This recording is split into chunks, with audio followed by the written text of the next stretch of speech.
Welcome to the NBTLT podcast with your guides to this magical journey, Lon and Zumi.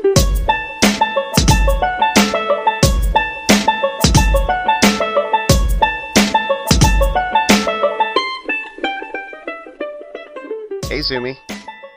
Hey Lonnie. That took a little bit, didn't it, to get this started the recording. Yeah, I did. Sorry about that. 2 weeks again. Yeah. Well, there's been a lot happening in the last 2 weeks.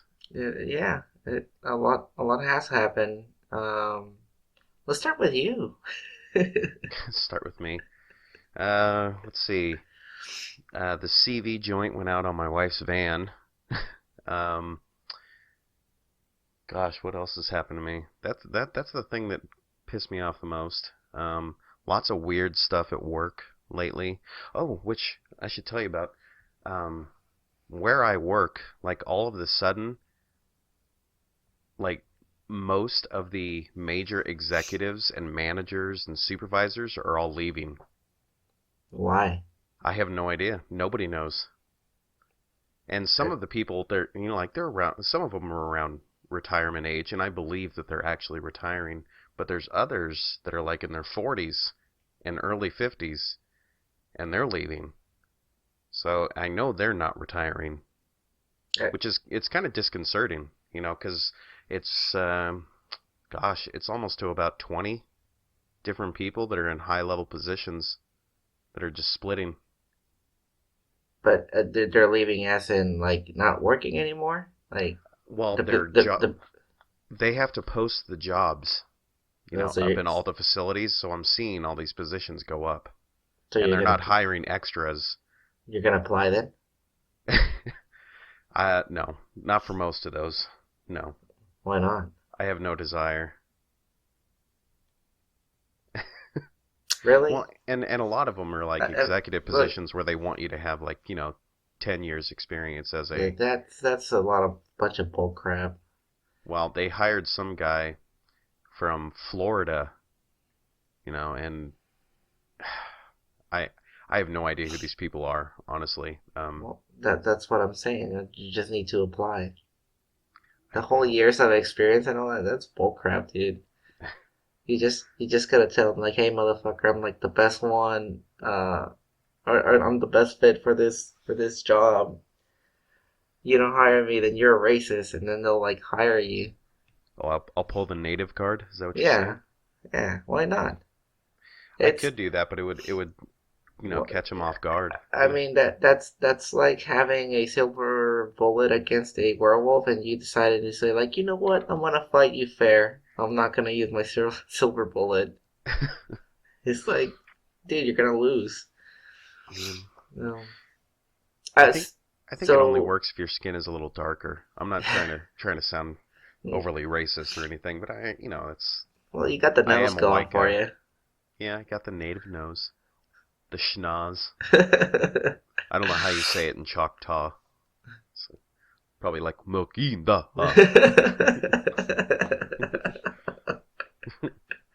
I just said that motherfucker got a huge nose. That's so funny, dude. Yeah.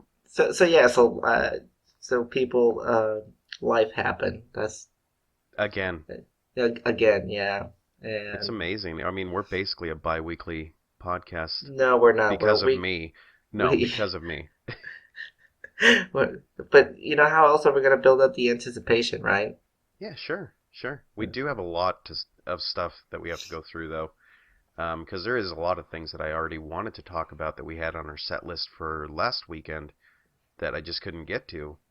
And we actually do have I should open that up for later on in the show. We have a really, really in-depth mailbag question this week. Yeah, that one's gonna be... That might piss people off. It might make people happy. I don't know. I don't... It's definitely a question that cannot be answered in like 10 minutes, so... That's for sure. So we'll wait for that. But in other news... Oh, I am so happy, dude, that and no, that last podcast we got the last day of Obama's reign, right? Yes, well, dictatorship, I think you could say. I didn't want to use those words, but it's been kind of funny, like lately at work, because I work for a company and most of them are they're liberals. Of course. How do I know they're liberals? Because we get Martin Luther King and we don't get Veterans Day. Ah, see, that's See, how you know. that's how you know. So, but if you get both, then you're a government agency probably, right? Yeah, exactly. Yeah, because they're lazy, they don't like to work. But uh, or actually, I wouldn't say that. I shouldn't say that they don't like to work. They just like to have those extra free paydays. Sure. But I've been hearing a lot of like people like almost like going into tears because Trump is now the president. They can't say president elect. They can't say, you know, that asshole. Well, they It's can, but over. It's yeah, over. but it's like it's done. It's he's your president. He's your commander in chief, and yeah, deal with it. Well, I would say that yeah, no matter how you view him, whether favorably or negatively, you can't tell me that, like, even if you're 80 years old, name me one president that in his first week did half the things or over half the things that he promised he'd do on the campaign. Oh yeah. Yeah. Well, So, I mean, even if you hate him, even if you hate the things he's doing, it's like, that I've never heard of anybody doing that. yeah. Well, I sent a meme to my in-laws because they think it's freaking hilarious. They're enjoying this shit as much as I am. But it's have you seen the one that has like Spider-Man or Batman and he has like a mustache? I don't think so. It's just I guess it might be a Mexican meme. They call it the Spider-Man cholo. So they dress him like a vato. So they have the Sure. mustache. So anyway, it's Spider Cholo, the one making the meme or the comment, and it said, uh, and granted, I'm translating here, so Oh, I see it. I think you sent it to me and I just didn't know what the no, fuck it was. Okay. yeah. Did I translate that for you? Yes, you did. I'm looking at it right now, but go Yeah. ahead. Well, it basically stated like that awkward moment where Trump accomplished more of his campaign promises in 4 days than Peña Nieto in 4 years. Yeah. and then and it's like before we started recording, you were mentioning about the peso taking another dump because Peña Nieto was saying like refused to meet with Trump about paying for the wall. Yep. He's all saying how Mexico's not gonna pay for it. It's gonna be degrading for Mexicans. It's just like, dude, you're gonna end up paying for that wall eventually. Well, it's the irony of it is yeah, dude, it's insane because everybody thought of him as the common word that I heard people describe Trump as was buffoon. Yeah, Like that was really common. So they must have, I mean, since I heard it from more than a few people, that had to have been something that, they saw on the news, right? Because people don't just use random words like that to describe one famous person, unless they saw it somewhere. yeah, So it's when they're calling him a buffoon, saying he's an idiot, he's a moron and all that stuff. But it's like you find out that all the stuff that he said that you thought was moronical, it's like, oh, he's never going to do that. He's not going to do this. He's not going to do that. He's just trying to, appease the American voter. Oh, shit. He gets into office and he starts doing all this stuff that he said he was going to do. You're like, what do you call him now? You yeah. know, I'm not saying, it's good or bad or indifferent. It's impressive. It's just because I've never seen or heard of a president doing that within his first week. That guy has to sleep sometime, right? Yeah, I mean, I saw another one. This one, I think, I mean, I don't know how true it is, but it said that it was submitted by Sarah Palin. I don't know, but it had Obama saying something about like I got a pen and I don't can't remember what else. And then on the bottom it had Trump, and it says, "Oh yeah, well I have an eraser and a Constitution." Oh, It well, was my father-in-law were just talking about this. It's become to the point where I think that Obama just made it really easy for policy on Trump's part because Obama did a lot of things where it was against, the rule of law. I mean, if you don't believe that, you just need to go and look some stuff up. If you don't believe that he broke the law, just go look up a few things and then find out what the Constitution says or what, any type of, amendment or anything like that. Go look it up and see if he actually broke it. Because now we're at the point where Trump, all he has to do is follow the rule of law. And he's basically doing a shit ton of stuff. And all he's doing is enforcing it. It's weird. It's an odd time because it really shows the separation and division that we have here in the U.S. amongst ourselves.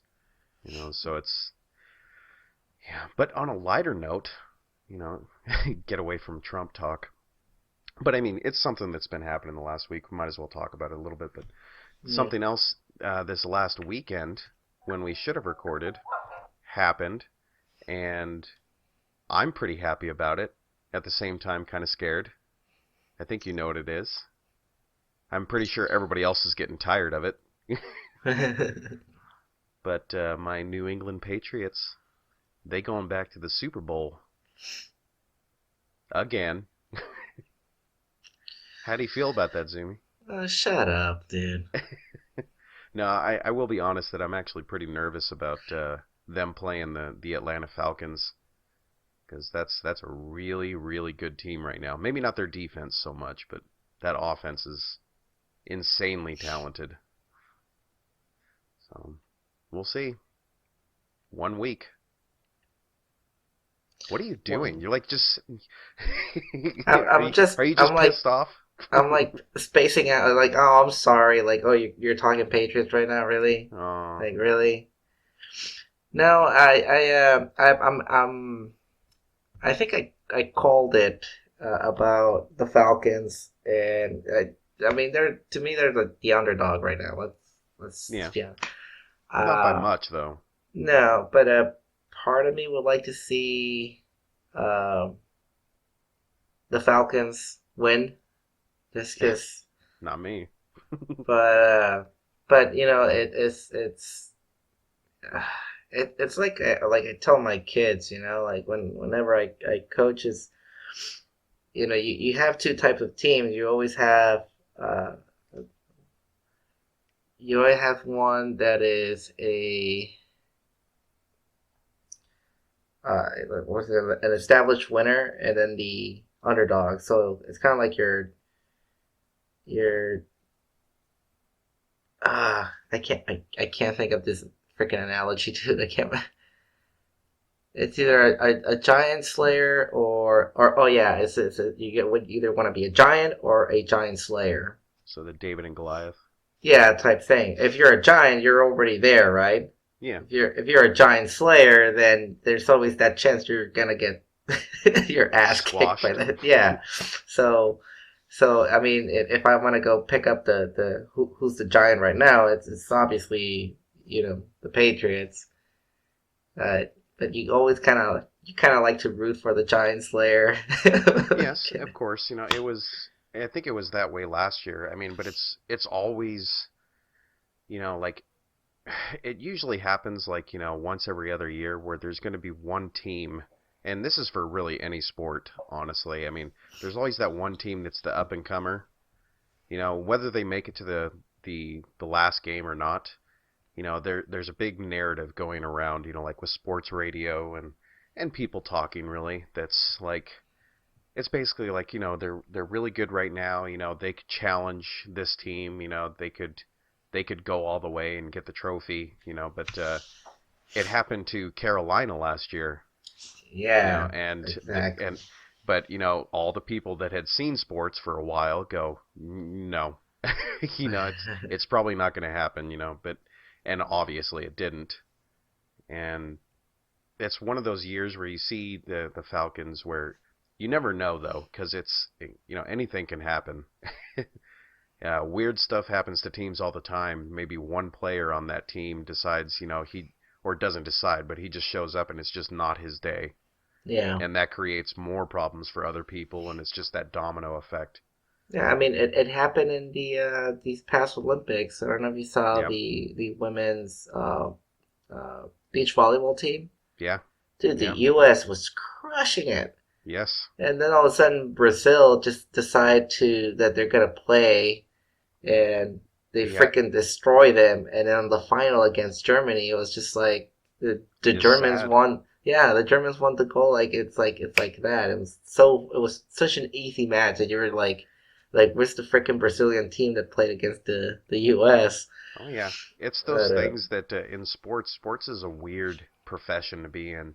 And people that think that like home field advantage home field advantage doesn't matter, or like having the crowd go crazy when you do something well, like making that catch or getting that interception or something like that. People that think that kind of stuff doesn't matter to the players, I mean, you are sorely mistaken. I yeah, mean, it because it that does. stuff is really important, and it really hypes up the team, and it helps guys focus, and it's an interesting thing is what watching sports. It's there's a lot of different things that can affect it.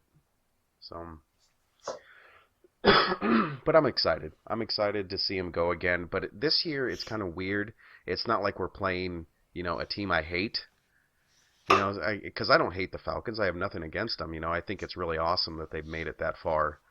So if the Patriots were to lose, it wouldn't hurt as much. You Yeah. know, it's not like the second time we played the Giants and lost again to the Giants that it hurt so bad. You know, especially in the way that they lost. So seeing this type of matchup is kind of fun. I will say though that Hail Mary. Which one? You talking about uh, Aaron Rodgers? no. I'm talking about the Giants game with Oh God, Patriots. dude, come on. I was just like no way. Yeah, it's if you think that's sad, and I think I've talked about this before, is if you ever have any want, need, or desire to watch a good sports documentary, watch The Four Falls of Buffalo. That is the most depressing shit. I mean, I hate the Bills because they're in the Patriots division, but that documentary is probably the single most depressing thing I've ever watched that's sports related. And I saw Friday Night Lights. But it's basically how the Buffalo Bills went to four consecutive Super Bowls and lost all four of them. Oh damn. Yeah, it's harsh, man. Yeah. But football's that way. Football's that up and down sport. There's not very many games during the season. So you got to make every single one of them count, and sometimes that last one you just can't get it. It sucks. Yeah, I can. Man, That did you get a hurts. yeah? Did you get a chance to see the This Is It documentary? No, I did not. I've been busy. I have it in my download folder. Um, It's in my list to do. it is. Huh. Well, anyways, I'm gonna like switch gears here, because I got a news for you. I get some news for you that I wanted to tell you last week, but I didn't, and because I wanted to share, the special moment that You're gay. no, we already know that. Oh, okay. No, I actually I got hired, dude. By who? That company? That one company. I think I can openly say now. Dude, that's awesome. And you wait to Can, tell me on this? yes, because Monday is so 2 days from now. It's official. I'll go in as a full time employee. Dude, that's sweet. So when are you going to take me out to lunch? You gotta get your ass down here, I guess. Or you got to get your ass up here? Yeah, but that too. Which? But Oh, go ahead. Go ahead. no. But what I wanted to say was that I I uh I wasn't expecting it. Well, I kind of was, but it's dude. It's been a while since I've worked. You know, as a Full full-time time. employee. Yeah, it So feels you think you'll be lazy? it feels so weird. No, there's no.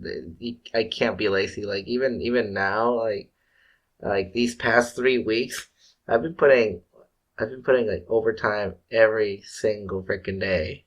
Yeah. Yeah. It's just nonstop, and and it's kind of weird because I'll start coaching by the end of February, so the 25th is our tryouts. Very nice. Very nice. So I know you so enjoy that a lot. I know you like coaching volleyball. I do, man, but you know, I was looking at my times, and it's gonna be like 14-hour days, like almost Oh every yeah, day but you for know 2 months. you know how rewarding that is? Yeah, and But you'll be tired. I just found out that I might have 4 or 5 freshmen that are between 6'2" and 6'4". Oh, very nice. And okay, So wait. These are females? no, this is boys volleyball. Oh, okay. Because didn't you coach the females I volleyball coach at one I point? coach yeah, I coach one girls team at one of the rival schools that where I work today. Oh, so you Belichicked it. You went to Yeah. the rival school. Well, Very yeah, nice. because I mean it. But here's the funny part. Like I got like when I got the job initially was for the freshman team for the boys, but who uh I guess who recommended me or who vouched for me was the athletic director of that one school, Oh, of the very rival cool. school. So That's nice. I didn't even know there was a rivalry between those two schools, and I just went like, yeah, I just want to coach. So and I stay like this is my 5th year. Very nice. State championship, dude. It's coming. I hope so. Last year we had a really good chance of winning CIF, and it's like you said in sports, we lost on the first playoff match. Yep, It it was so happens, bad. man. And you don't expect it either. You Yeah. know. So, but this year I suspect a really strong team. Hopefully, we've never won a tournament in La Jolla. Ooh, that's your Yeah. goal. That's my goal. I want to be the coach to break that cycle. Like I think in our history we've only made it to second place. But here's Yeah. the thing: we don't ever bring varsity players down to play JV on that tournament, and I think La Jolla does, and that's why they always Oh, win their own. see, They win their own that's tournament. chicken shit. They win That's their own chicken shit, tournament. man. So if La Jolla team, if you're listening, yeah, don't do that shit. Just play your Dude, that's JV like team. that's some Yankee bullshit right there. That's like getting all the best players just because you got the money. You Yeah. know, it's the same concept. Yeah, and that's why they win their own tournament. So, Yeah. Well, but well, I'm but but proud of but you. but think about this. Let's say I have my full JV team. I have no varsity players, and I beat their varsity players. Oh, feels good. Ah, I'll be rubbing that one for the rest of my life. You know. Yep. Wow. So Well, I yeah. will I will be seeing you. I mean, I will be coming down there in the near future here Oh because yeah. we're making another trip, with the family to go down to Disneyland. That is, of course, unless, California decides to secede from the Union, you know.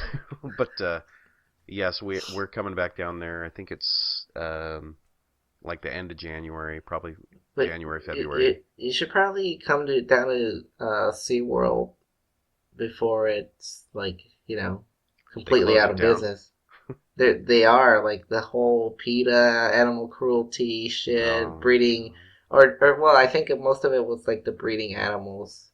yeah, that might not Yeah. be cool though. If you really think about that, like breeding the animals in captivity, it's not real. Like, Is it that's really captivity though? I mean, it. you can Not argue this. necessarily. You could say the same thing for people in the San Diego Zoo. I mean, I haven't seen anybody go to the safari and be like, "Oh, these animals are good." Well, that's because they have an agenda, and they're going to follow that agenda. And, PETA drives me insane. You know, they're anyway. Yeah, but there's something about breeding animals in captivity. Like it doesn't matter or not. Like the only reason you should be doing that is if it's an endangered species. Oh And you well, but should you? I mean, should you not. It really? depends on who you If talk if to, it if because it's I an say if it's if an endangered species, like it tells me that you weren't strong enough to survive, so you probably got what you deserved, dude. It's time that you you it's time you kind of become a dinosaur you where had you a good just run. yeah, you had a good run, just call it. We're not gonna try and Oh, we're not gonna save you. which reminds me, there's been some talks within the scientific community and also in genetics where they want to actually do the whole Jurassic Park shit. Not like make like a park. I'm saying like they want to But they want to make recreate a dinosaurs. dinosaur. You know what I How say?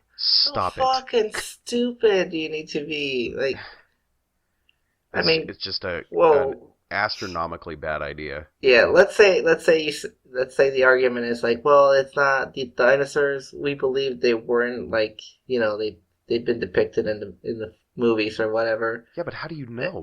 It's like, yeah, exactly. It's like, how do you know? Like, why would you fuck with something that's already been dead for like millions of years? Yeah, it's just like I said, it's a monumentally bad idea, It's because like it's the unknown. It's like, dude, really? Like, just focus on curing cancer. Like, let's Yeah, do for real. something. Let's do something fucking useful. Like, recreating a dinosaur. You've seen that movie The Thing, right? My favorite version was the '80s Yeah, one with Kurt Russell. I mean, I still think that's a good horror film. It's kind of goofy, a little but I mean the effects are fine for the time. Like they were good for the time. But there was an expedition up to Antarctica, I guess, like maybe like 3 to 5 years ago, and what they said was that they found this lake that was frozen over, obviously, and what they did was they were going to drill as far down as they could to try to find water, kind of like the Europa Report movie, hmm but so they're going to drill down through the ice and try to find actual liquid water. Well, they finally reach, and I forget how far down it was, but it was really, really far before they found actual liquid water. So they take a sample, bring it back up, and they find this super bacteria that it's enormous. It's like what you would consider, a T-Rex to a crocodile. Like the crocodile being what we see as bacteria. This thing was the T-Rex. This thing was huge. So much so that you didn't need a very powerful microscope to actually see it. And they don't know what it was or anything. But the thing, when I first heard about this thing, like when they pulled it out, it's like the first thing I thought of was that movie, The Thing. I'm like, why are we doing this? Everything seems to be perfectly fine without that bacteria. Why are we fucking with this? Just go ahead and put that back. Let it freeze over again and just walk away. Next thing we're gonna have the fucking Cloverfield monster like It's all these destroying you. eggs laying everywhere. Like, what the fuck is going on? Yeah. But yeah. Well, speaking of '80s movies, I did want to talk to you about some '80s, '90s nostalgia because last week we kind of ended on some things like like TGIF and all these '90s shows and stuff. I mean, what I wanted to ask you was like what the differences were like because you grew up in Mexico which isn't much different than what I grew up in, because I grew up in Southern California, but it's different. Yeah. Like we had said last week, like The Simpsons was a big thing and probably still is in the Mexican culture. It is. And for me, like for my family, of course, we never did watch The Simpsons. I didn't watch it until later on. But I mean, what are the differences? Like, Oh, dude, see, my mom hated that we watched The Simpsons. She thought it was the devil. she it's she the thought devil. she thought the reason that we were like misbehaving and whatever was because we watched The Simpsons. So That might not be untrue. if she ever wanted to punish us, she would just like turn the TV off at I think it was 7 o'clock at night on Thursdays. Yeah. When the new episodes came out, and she would just like not let us watch it. And the thing is, like, we grew up with two channels, Fox Fox 6 and the local channel, which is channel 12. So yeah, so for for the longest time we only had two channels. So so I grew up with Fox Kids. Yeah, that's not so bad. So my cartoons were, just Saturday mornings from like 6 in the morning until I think it was like 11.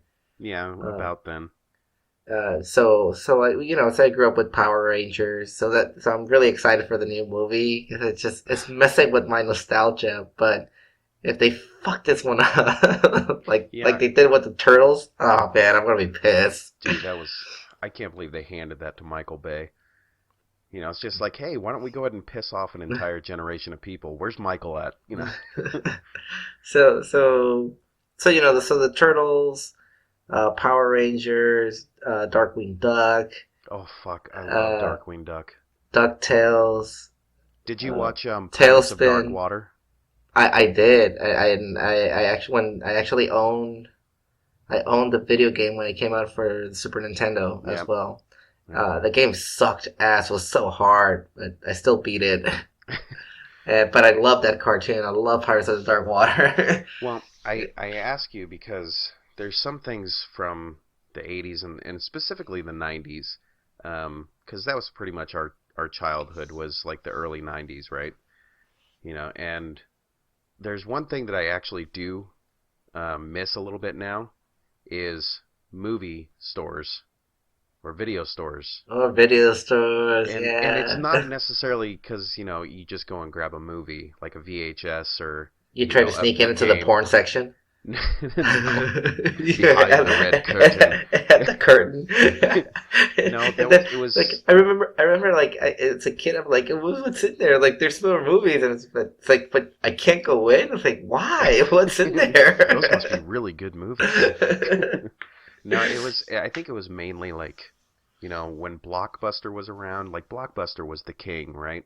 Yeah. I mean, you were high-end royalty if you had a Blockbuster membership. Yeah, we didn't have Blockbuster here, so we had the Ma and Pa type video stores. Like Video Outlet or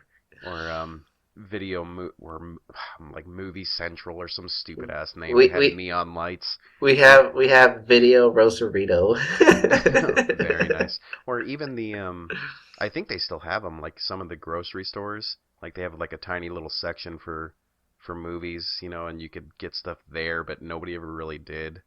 I didn't get that. It was here was just or the gumball machines and stuff, So yeah. But we always used to love, like, on like a Friday night, like after school, you go to the video store, you grab a couple movies, grab the marked up popcorn that's at Blockbuster or something. Because the popcorn, like, you could get a box of that shit for like $3, but you pay like $5 for one bag, Do you remember owning a VHS that could actually rewind? Oh yeah, like that was extremely fast. Like that's high end technology right there. And then if you didn't rewind your fucking movie, the frickin' video store would charge you a fee. Yeah, but that's no joke. Like you thought it was ridiculous when you were a kid, right? You're like, that's fucking stupid. Just rewind it, or the next person rewind it, But the employees actually have to do that if you don't do it. And if you think about it, that takes a long fucking time to do all those movies that people don't rewind. But I get it. But part of that 80s and 90s nostalgia for me was, like we started talking about last week, or 2 weeks ago, was Married with Children. El Bundy. And I love that show way more now than I ever did when I was a kid, because I get Al. Because it's Al is like the evil version of Clark Griswold. Yeah. Like the antithesis. And here's the thing, like I've tried to watch what people are watching now, which is I think they say Modern Family is like the one that's in, and it's ironic because it does have Ed O'Neill as the main character, but I'm looking at it, I'm like, dude, this shit just ain't funny. Yeah, and it's not filmed in front of a live studio audience either, so it just doesn't have the same feel. But it's like they're going for like an Office type humor, but it just doesn't work, Yeah. And but when you look at Married with Children, it's like, dude, like I get that, I get his frustration, I get why Al's like always fucking unhappy. I get curmudgeon. Yeah, I get why Bud is always like, like the fucking horny teenager. And why Kelly's the whore. Yeah, well, yeah, she's pictured that way, and she's kind of like, objectified to the point where she's just like, yeah, it's easier to do it this way than to like, try and become something else. But, and then, and then I get the mom, like I can relate with that mom so much, because it's like, because she's like, just out for, she's like really selfish, and like she doesn't really do anything like a lot for Al, except for just like, yeah, just give me. She's just like, she's like a taker. Well, it seems like I don't remember any of the backstory for Peggy rather. I remember that they were like, weren't they like high school sweethearts or something? Yeah, and I think he just so. made the mistake of getting married. Or having her pregnant, I don't know. Yeah. Uh-oh, my wife's staring at me. She's doing her homework right now while I, fuck around on the internet. Actually, which by the way, I actually enrolled in school again. It's online though. But it was mainly just to get the housing allowance. But I'm actually utilizing it this time. Yeah. But yeah, there's tons of shows. There's tons of shows that I miss. Like just the feel of them anyway. Because there's not many of them. I can't think of any more that have that situational comedy like it used to. Yeah, like I mean, I stopped watching The Big Bang Theory. It just got too much. Yeah, it just got way. I don't know. It's just it's like a comedic soap opera. Yeah, it's like the jokes they're like misplaced, or it's just like I'm like tired. But I can watch Married with Children, and I'm like, I'll always find something new that I missed. Oh yeah. Well, it's like Fresh Prince of Bel-Air. I could watch any of those episodes over again. Those. Any of those type of shows, that's the quintessential nostalgia show. As Fresh Prince of Bel-Air or Married with Children. And I'm surprised to hear that not many people actually watched Married with Children. Maybe it was just because of our age, like they weren't allowed to, Yeah. But I always liked Bud. I always liked Bud because he was just that horny teenager always trying to find a way to get in, But oh yeah, there is a little bit of news that I'd like to let everybody know, is that we are possibly having our very first guest next weekend, the night before the Super Bowl. No promises, though. No promises, because he just happens to be related to one of us, which makes that commitment. I don't know why, especially because he's a sibling. For some reason, sibling commitments aren't necessarily the best commitments. Yeah. But it is your brother, your It older is brother, my older Thomas. brother. Mm-hmm. But that'll be fun. It I mean, should be. there's nothing really special about it. It's just the fact that it'd be really fun to have a different voice on here for Well, once. he has some interesting stuff to say on like different topics. We can actually nerd out on films and stuff, and it'll be fun. Okay. He's also a well, he's like me, and then he's an LLP practitioner, certified. Are you fuckers? Yeah, and he's a nutritionist. He's the senior. I can't remember his title. Senior. He works in IT. Oh, okay. So Okay. so yeah. So he's kind of like your. So yeah. So you can nerd out computers, all that stuff, movies. I should totally give him like the Mona Lisa veto grilling and like ask him some random IT questions, but things that are impossible. Yeah, Like maybe. what would you do if I use this CPO on this motherboard? And be like, that's a trick question. Well, I don't know, but but he's fun. He's funny too. So How much did this guy beat the shit out of you when you were younger? Or was he the loving one? No, he actually, like Or maybe I should ask him. no, he didn't bully me like or anything like that. We didn't fight a lot. I fought more with my older brother, the oldest. So the one that's, I think you met him, Mike. Yeah. I guess technically my half brother, but yeah. Yeah, I fought more with him. With Thomas, it was kind of like we sort of hung out, we sort of played, but not really. I played more with Mario when I was younger.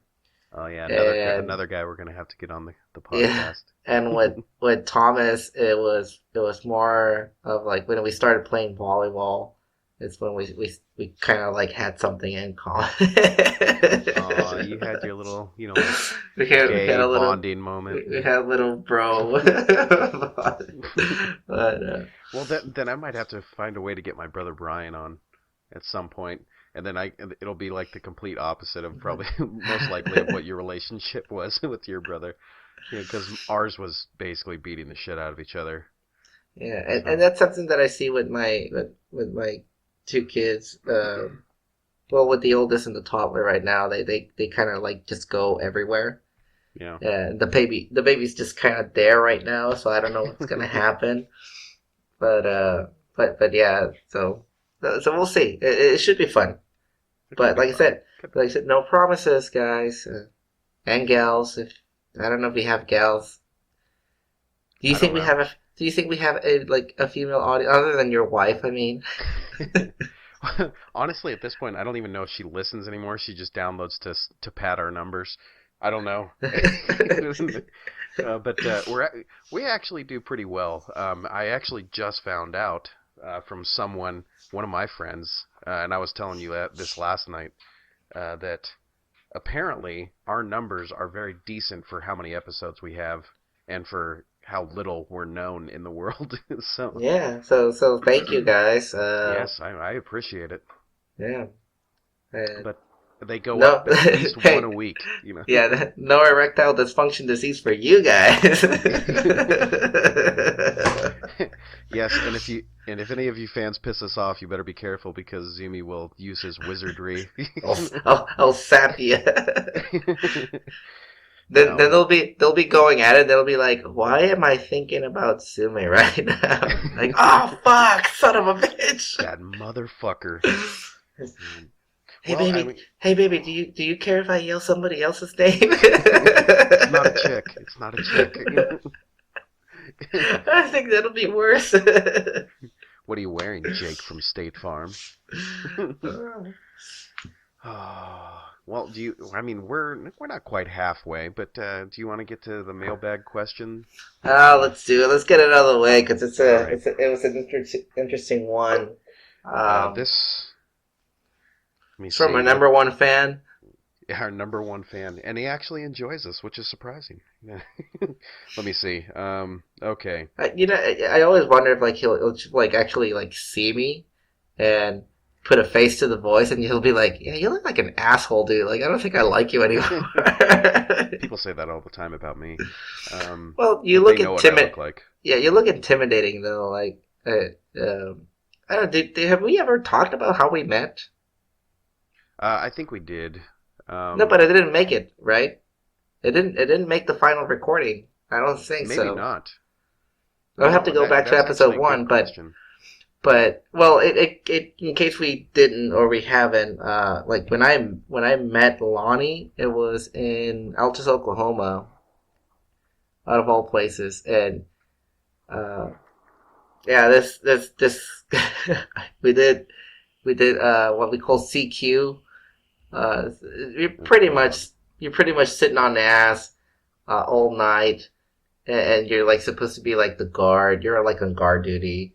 It's You're stupid, there to answer the phone in case of an emergency. right? And but when I first saw him, like this bald guy, white. I'm like, fuck, like what the fuck is this guy? It's like, And that was a goofball too. yeah, it looks all intimidating and shit. And then all of a sudden, like you brought your guitar in for CQ. We got scheduled fuck it, why not? yeah, we got scheduled. Like it was a couple of times, right? Yeah, we had it like 3 or 4 times, I think. Yeah, and so we would just like play guitar together, and it was just like, oh, okay, this guy's not that bad. And then you left before I did. Yeah, because I only graduated like a couple weeks before you. I was supposed to go to England, and then my security clearance didn't come in, so they made a big deal out of that, and they sent me to Fairchild. And I'm happy they did. Yeah, me too. And then I walked in like, oh, and I remember like I went in, and dude, there was so much fog that we diverted to. Oh, when you came to Fairchild? Yeah, to Tacoma. So I rode on a bus, and my bags didn't make it in the fucking bus. So I just had a jacket, and a backpack with like 2 change of clothes or something. So on that same week, on that first week, it took about a week for my bag to finally like I remember show up. this actually. And that during that week is when I bump into you, and you're like, Zumi, and I'm like, who the hey, you? It's you. It's like, there you are. It's like you don't remember, and I'm like, I think by the look of my face, you could tell that I didn't. You're like, we did CQ together, we played guitar, and I'm like, oh, yeah. You got fatter, I don't remember. And then what happened, Lonnie? You gotta finish the story. Then what happened? And then I took you to a less than reputable place. You took me to the strip club that same night. Dude, oh, we're going to the strip club. And I'm like, okay, I guess.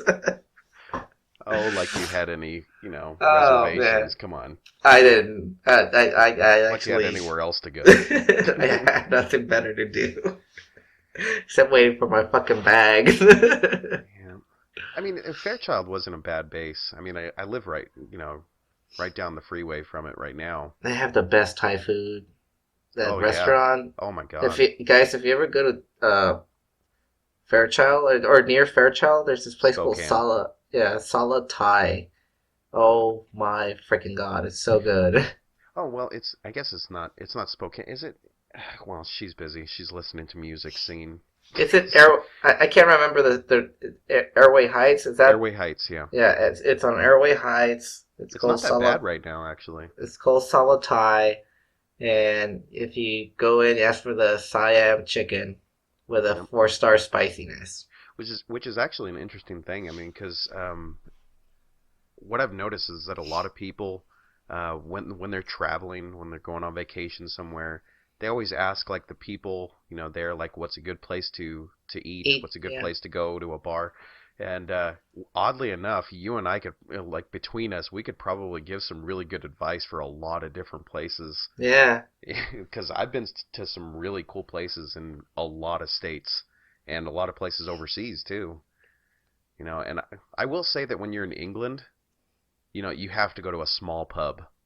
Yeah. Don't go drink at the big ones. Don't go to a club or a bar, just a regular bar. Go to a pub, like the local, small town pubs. Those are the absolute best places to drink. But God, I miss England. There's a lot of good stuff about it. A lot of fun that you could have with the locals. Lots of chips and fish and chips. Yeah. Say what you want, dude. That shit's fucking delicious. Well, and there was some British food that I'm not too fond of. Nah, it's pretty bland. Yeah, the casseroles. Yeah, I Yeah. didn't really like them, but I went crazy for the fish and chips and the kebabs that they had over there. It was like really good, Yeah. like really decent food. So, but yeah, solid time. Yeah, hell yeah, man, it's good food. Well, Actually, when you come, if you can you bring me some? Can I bring you some? I'm well, we're flying. So that's what I'm I saying. don't know. You I can don't put it know. We on might be able to. like in a cooler, like the heat cooler ones, right? Yeah, probably. And just put it in your bag. Well, which is that's something that I need to talk to you about. I would have to see you on the first day that you come in, though. Yeah, like you need to eat this now. Well, remember when I went to Sacramento on a trip and I bought In-N-Out burgers for everybody, then put it in a cooler. And you know what? You know what sucked about that, but I still fucking ate it. Was that I had a some type of it was like an infection that I got in my mouth, but I forget what it was from. So you didn't like really I had all enjoy these it. sores. Like they weren't infected or anything, but they were just like a bunch of sores in my mouth. So you didn't really enjoy it, huh? Oh no, I enjoyed it, and it hurt like hell. It really did because I had it go like to the back of my throat. It was like a really bad case of strep throat. Oh, okay. Yeah. So I need to stop sucking cock, basically. Before you can say it, I'm going to say it. You're taking it away from me, dude. But when Christelle and I and the kids, when we come down for Disneyland, I was going to talk to you about possibly doing maybe not a live show, but like recording some of the points that we're down when we're down there, and I'm with you, and doing like a little special episode of some kind, or at least a section of it. We should call it Lon and Zumi go or do Paint Olympics. No, let's not do that. No. It's. Well, we'll do something. You and I could go to California Adventure, get plastered, and then go into Disneyland. Dude. Yeah, that'd be badass. Or we could take acid and then go into Disneyland. I don't want to be banned from Disneyland, though. Well, no, you're allowed to get drunk in... I know, but I don't want to get banned from Disneyland. Christelle's telling me no. She's like, no. But you know how much that more look fun of this Disneyland is when you're buzzed? Well, Disneyland yeah, but fucking rocks when you're buzzed. Yeah, but you can't be buzzed and then all of a sudden be like, "Oh, let's go to fucking Space Mountain." And it'll be like, yeah, but I'm not like you. I don't get sick. I don't know. Is Space Mountain going away with this whole Star Wars? No, thing? they've integrated it. So it's basically the same, but they have some like it's still dark as shit in Space Mountain, but it's now a Star Wars ride. It's not really a Star Wars ride. They just added some little things in there, like a Death Star, like that's like projected up against the wall, and it's like that. So it's not overly done. It's a Star Wars. In other words, it's a Star Wars ride now. Huh? Kind of. Yeah. Disney. Fucking Disney. It all started. It all started when that motherfucker Eisner, or Michael Eisner, took over. I'm just gonna throw it right now. I'm not gonna see The Last Jedi. I'm not gonna see Well, it. Not gonna do it. Not gonna see it. Sorry. well, no one cares. So. I know, but I'm just saying. Well, I have to. You don't have to, Lonnie. I have to. I mean, that's like saying. I have to. All right. I'm not going down this road again. But the last time we did an episode here, last time we recorded, we went a whole, what was it, hour and 40 minutes before I took a break, which is very unlike me. But but this week I'm probably going to take one after we do the email section here. But so let's go ahead and get to it. You sure you don't want to take one right now? Oh, I'm positive. I'm fine. I'm fine. I mean, this is it's gonna take a while, Lonnie. I'm fine. Okay, fine. Read the question. All right. So the question is, and I'm not going to go through all of it because yeah, it's a long list. Andrew, I don't know if you copy pasted the hell out of this, but we're gonna go with the consolidated version here. So, okay. Do you believe in cutting some of the welfare assistance? If so, what programs would you cut and why? And then he proceeds to list about 150 different sources of, government assistance. So, okay. Some of these. Do you have the email up? I don't have the email up, but I Christelle says she wants to talk on this. I might let her and not take a break, well, I'll take a break and let her talk for a little bit. If that's okay, with you, if you don't mind, I don't mind talking to my wife on the podcast. I know you guys have some, weird pseudo-sexual relationship. So. What the hell are you talking about? Well, okay, let's talk about it. You and I, let's talk about it just a little bit here. Would you cut some welfare programs? I mean, 'cause there's tons. I mean, you got the big ones like, housing, Medicaid, unemployment. You got things like that, right? But you also have like all of the different types.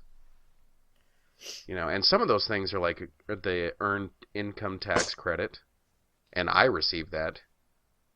For 4 kids. Yeah, I've received that one before too. I didn't really understand why or.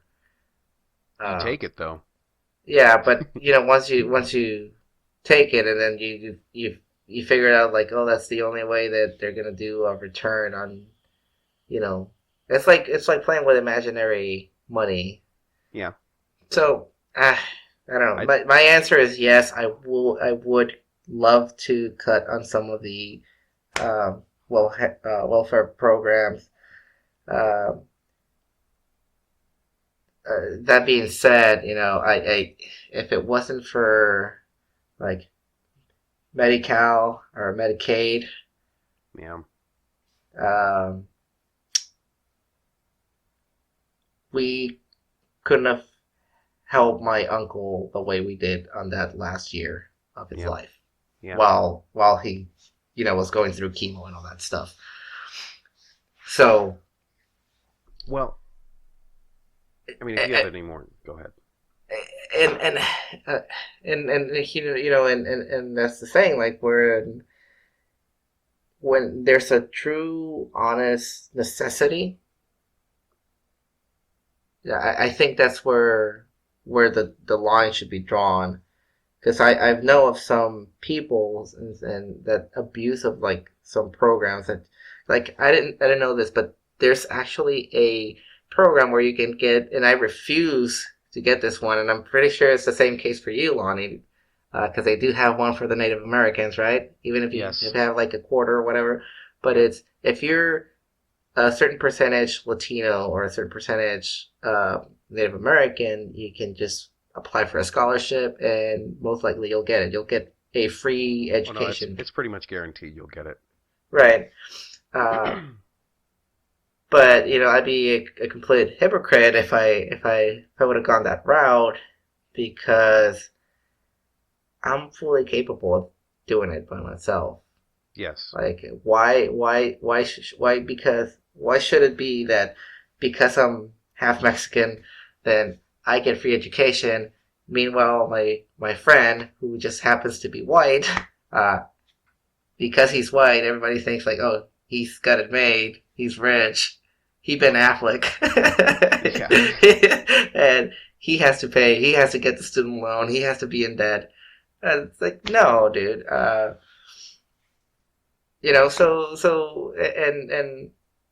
like I said, I know a lot of Mexicans. I know a lot of them that abuse the system. Where, like, honestly, like, their job is to stay at home and harvest babies. Oh, it's harsh, bro. Uh, But I I get it. mean, I mean, I yeah, do. I mean, there's a lot of white people that do that. I but mean, sometimes it's a bigger majority of them that, in certain places of the United States they're doing that than, say, the Latino community or the Black community. But I get it. I'm on the same page as you, but I don't think I would necessarily cut these programs.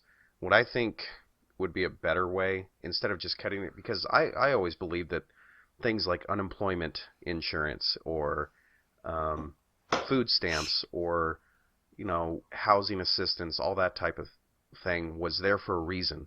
And the reason being that if you find yourself in a situation where you have no way to eat, live under a roof, or have money to buy the things that you need, say like, to go get an interview.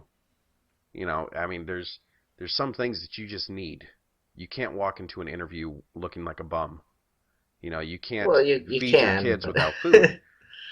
And those things are there for a reason. And what my dad always told me when I was growing up is, there's things like unemployment insurance that you have to have been working for a certain amount of time in order to get it, right? right, At least that's the way it was. I don't know how it is now, but that's the way it was when I was, younger. You had to have worked so much time before you've earned that unemployment insurance, and you could only have that unemployment insurance for a certain amount of time. And there was also a stigma attached to any type of assistance that you would receive, that if you're receiving that as you know, um, a springboard to get another job or to get back on your feet, nobody cares, right? Nobody cares. That's what it's there for. And we live in, a great country. That's, those kind of things aren't necessary for the government to do, but it helps. yeah, And it's helped out a lot of people. I mean, I know I've had to be on unemployment before, but same here. at the same time, I'm looking for a job because I don't want to be on unemployment. I want to make my own money. But the thing that I think might fix a lot of the problems is, doing follow-ups on people looking for jobs, like real follow-ups, and helping them. And I've heard that there's some states now that they do random drug tests. They don't drug test everybody, but they do randoms. And that if you're going to apply, you have a chance of getting tested. And what that did in these states that started that was they lost over 50% of the people that were on some type of government assistance, which Mm. means those people were either worried that they were going to come up dirty or they knew they were going to come up dirty. And the other thing that they did was, on top of that, they would have programs at the unemployment office where you could, for free, sit in a class for 4 hours a day, 3 days a week, and they would teach you skills like IT, like basic stuff, just to get an entry-level job. They would teach you these things, but at the same time, they're also on your behalf calling different employers and getting you temp jobs or getting you, an entry-level job. But you have to be there. That's your Right, job. And and I don't see that's what's wrong with that. there's nothing wrong with it. The problem is that people like handouts and they're just fucking lazy. Like, I mean, like you said, that there are some genuine cases, and for those, like I said, I have no issues. Um, but I do have an issue when there's people on that have been on welfare and they're just abusing the system. They're not they're fully capable, but they're not looking for jobs. They're not. They're just have it. That's They their have living. it. Yeah, they have it. They have it made. It's kind of like, well, the government's not gonna let me starve to death, so I might as well just be doing this instead of me finding a way to get out of this situation. Yeah, exactly. And like you say, I have no problem with people that have a legitimate reason for utilizing government assistance because, like I said, there's nothing wrong with that. There's absolutely nothing wrong with that. And people shouldn't have a problem with that. If you have a legitimate reason for utilizing any of them, even if you're using multiple at the same time, if you need it, use it. But at the same time, I want you to also be trying your very best to try to not be on it. Right. I mean, And it just seems to me like it's, nobody really wants to come off of it. Because, yeah, in all honesty, you can abuse it really easily. But I mean, I don't know. do you know how many people I knew that, like, when I was going through school, that they were in the military, so they were doing their GI Bill, right? So Right.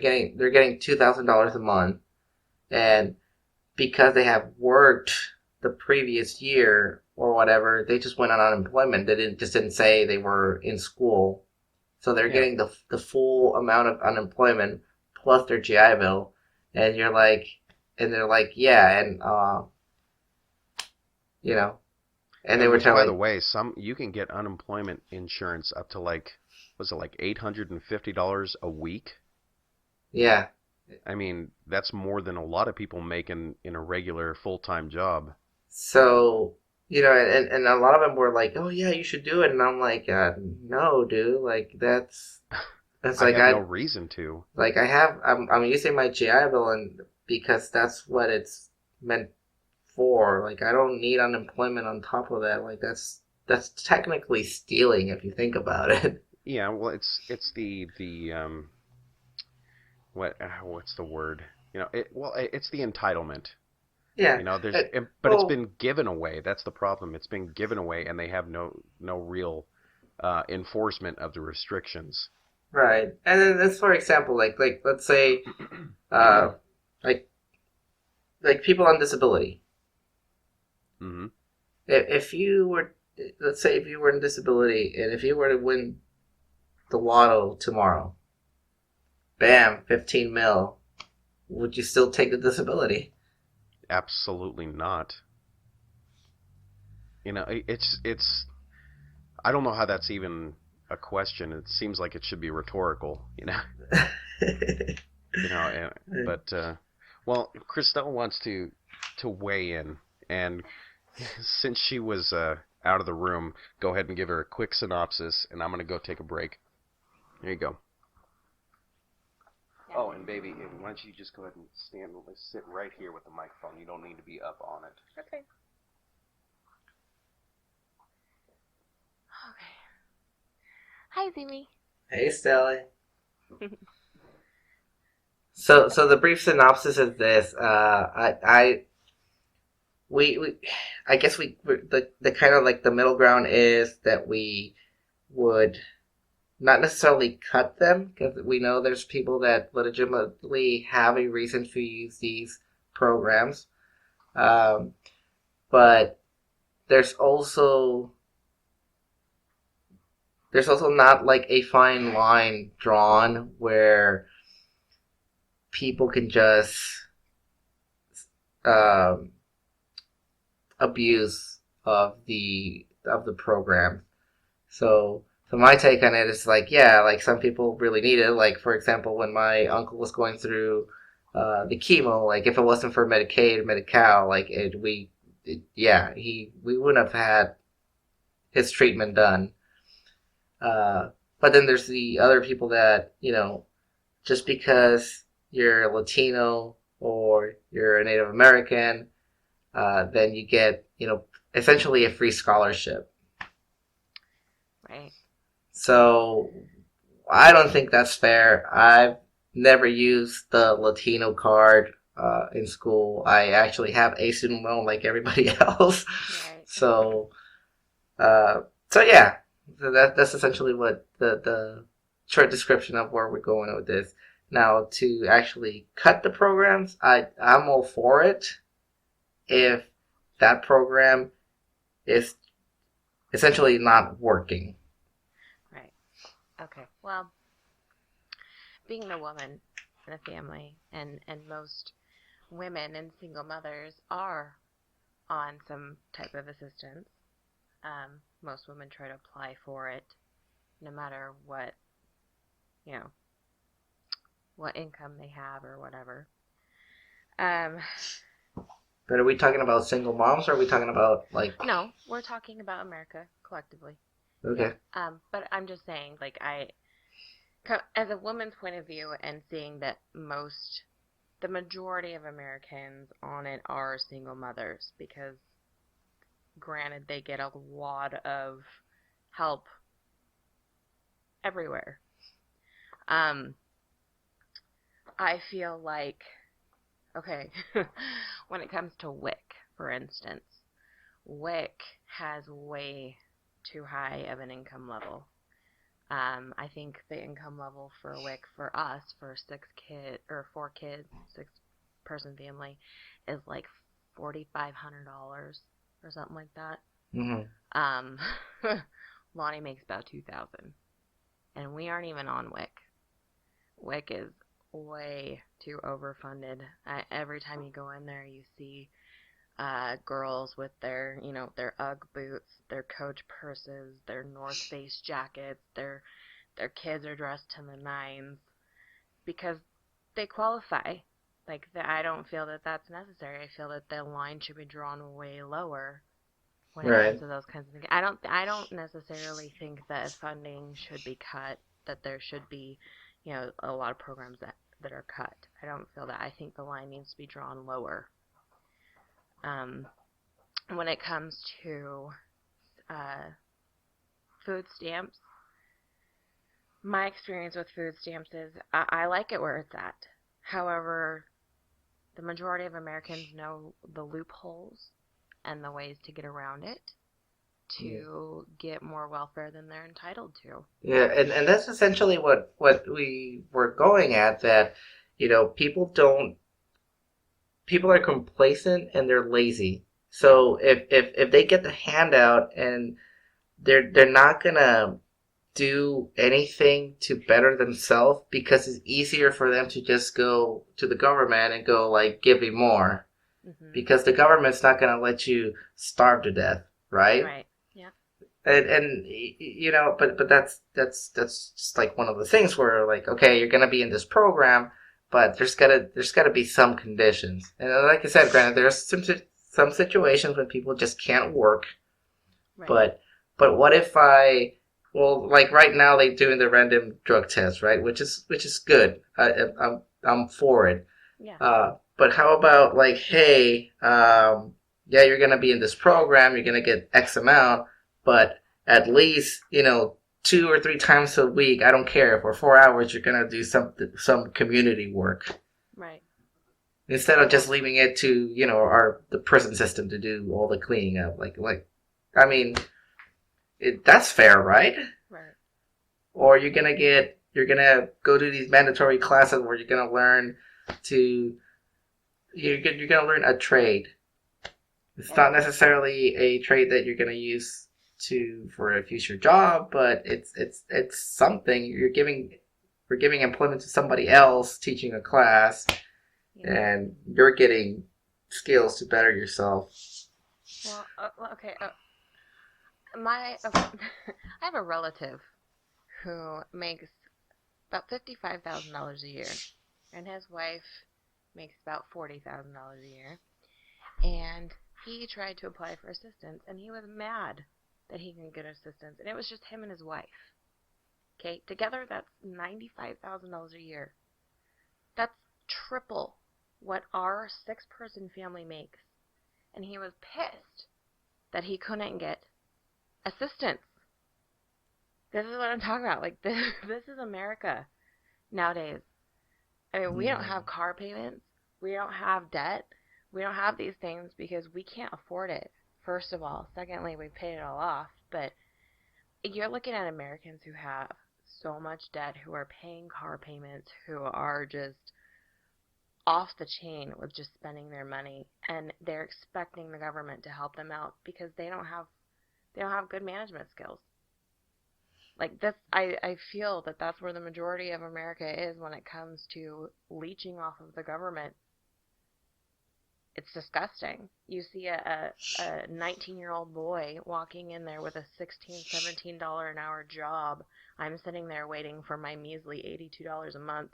And he's making $16 to $17 an hour, which is more than my husband's making. Yeah. And he's single and has no kids. What is wrong with our country? I don't get it. There needs to be a line drawn with these things. I agree. But anyways, I should go. No, thanks for thanks for contributing to this one. And it's like, you know, it's one of the things that it's hard for some people, but you know, like we can only be this blunt, right? Yeah. The system is fucking flawed. Yes, it is. And like you said, it's like I was telling Lonnie, like I know of people that, you know, they happen to be Mexican or Latino, and like I said, their sole job is to fucking harvest babies. Yeah. Because the more babies they have, the more money the government gives them, and it's just like, dude, like, really? Right. It's ridiculous. So, but you know, and they probably live better off than I do. Ridiculous. Okay. So. See you later. All right, Stelly. All right, I'm coming. So yeah, people, that's pretty much our stand. I guess I know it. I kind of wish it was more like black and white, and I know like Andrew listed like all of the programs that are there. I'm like really not familiar with all of the like the 100 and something that he listed, but there's a shitload of them. And the bottom line is, it's messed up. Yes. You know, I will say that, you know, when we mentioned the fact that, you know, he listed all of these different, you know, government assistance programs, the thing that I see when I look at that is not an overabundance of programs. What I see is all of these programs that you can utilize to help better your situation. But that's what it's there for. I think that's the basic thing that we're talking about here, is that we have a lot of programs, but for the purpose of helping, not, you know, not doing everything for somebody. Yeah. So it's, you know, at one point, you know, you can say there's no excuse for not being able to take care of your family. But on the same end, there's no excuse for not taking care of your family. If you, I mean, what I'm saying is there's no excuse for, if you're able, if you're physically able, if you're mentally able, you need to get out there and get a job. And I know it's easier said than done, because I've been in that realm a few times looking for a job, but it's all you have to do is just, you know, get out there and get a job. Yeah. And I know people tell you that all the time. Like if you're listening and you don't have a job and you're in that, you know, that section of your life where it's really hard to find one, especially now, I'm here to tell you, I've been there. You know, I've been there where there's no jobs. Nobody is answering the phone. Nobody is taking your application. But I'm telling you, you have to keep going because there's something. And you have to look in those random spots too. You know, like those weird hole in the wall places where you're like, there's a place of business back there. You know, like, well, walk in. You know, yeah. But it's tough. Yeah. But I would say that, the only way to fix it is you don't get rid of it. You don't get rid of it because they're there for a reason. You don't get rid of it. You just fix the situation for the people that are going in there legitimately. Yep. And maybe that's random drug testing. Maybe that's following up on people who are looking for a job. But that's all it takes. Just enforce the rules that we already have, and no big deal. Yeah. And, So, and yeah, I mean, I couldn't say it a better way. Like I said, uh, like I'll share this. Like, I mean, Lonnie, like I'm on disability mhm. for, from the VA. Uh, uh, really not proud of it, but but it's just one of those things where like I can never do a job where like you know I'm limited to certain jobs because of like my messed up fucking back and Hearing. the hearing loss and uh the insomnia. Like Oh, that's it's for just sure. it's just some days are really really bad where it's just like tossing turning, and Yeah. it's just like I mean I don't know what caused it. I never had it before, but and when they did the assessment they said like okay it is service connected. But I'm like, oh, okay, so what am I gonna take? And it's like, well, uh, you can take, like sleeping medication, and I'm just like, I'm not fucking taking sleeping medication. There's Yeah. no way. Uh, Yeah, because so that's the kind of shit you just don't want to do. You don't want to right, go down that road. and it's just one of those like everyone's like, well, but now you're getting a check like every month. It's like, yeah, I mean, it's really not that much, and I would gladly trade places with somebody who's like fully healthy, no back issues, no hearing issues, no sleeping issues, and you can take my paycheck. Yep. Well, I hear you. I mean, as always, Andrew has given us a good question. Yeah. So, and I mean, just think about all the vets that come back with fucking PTSD. Do you No, think any of seriously. those? Do you think of any of those like actually want that shit? Yeah, and that's the thing. It's a totally huge insult to people that actually need it when you're going in there to make a living off of assistance.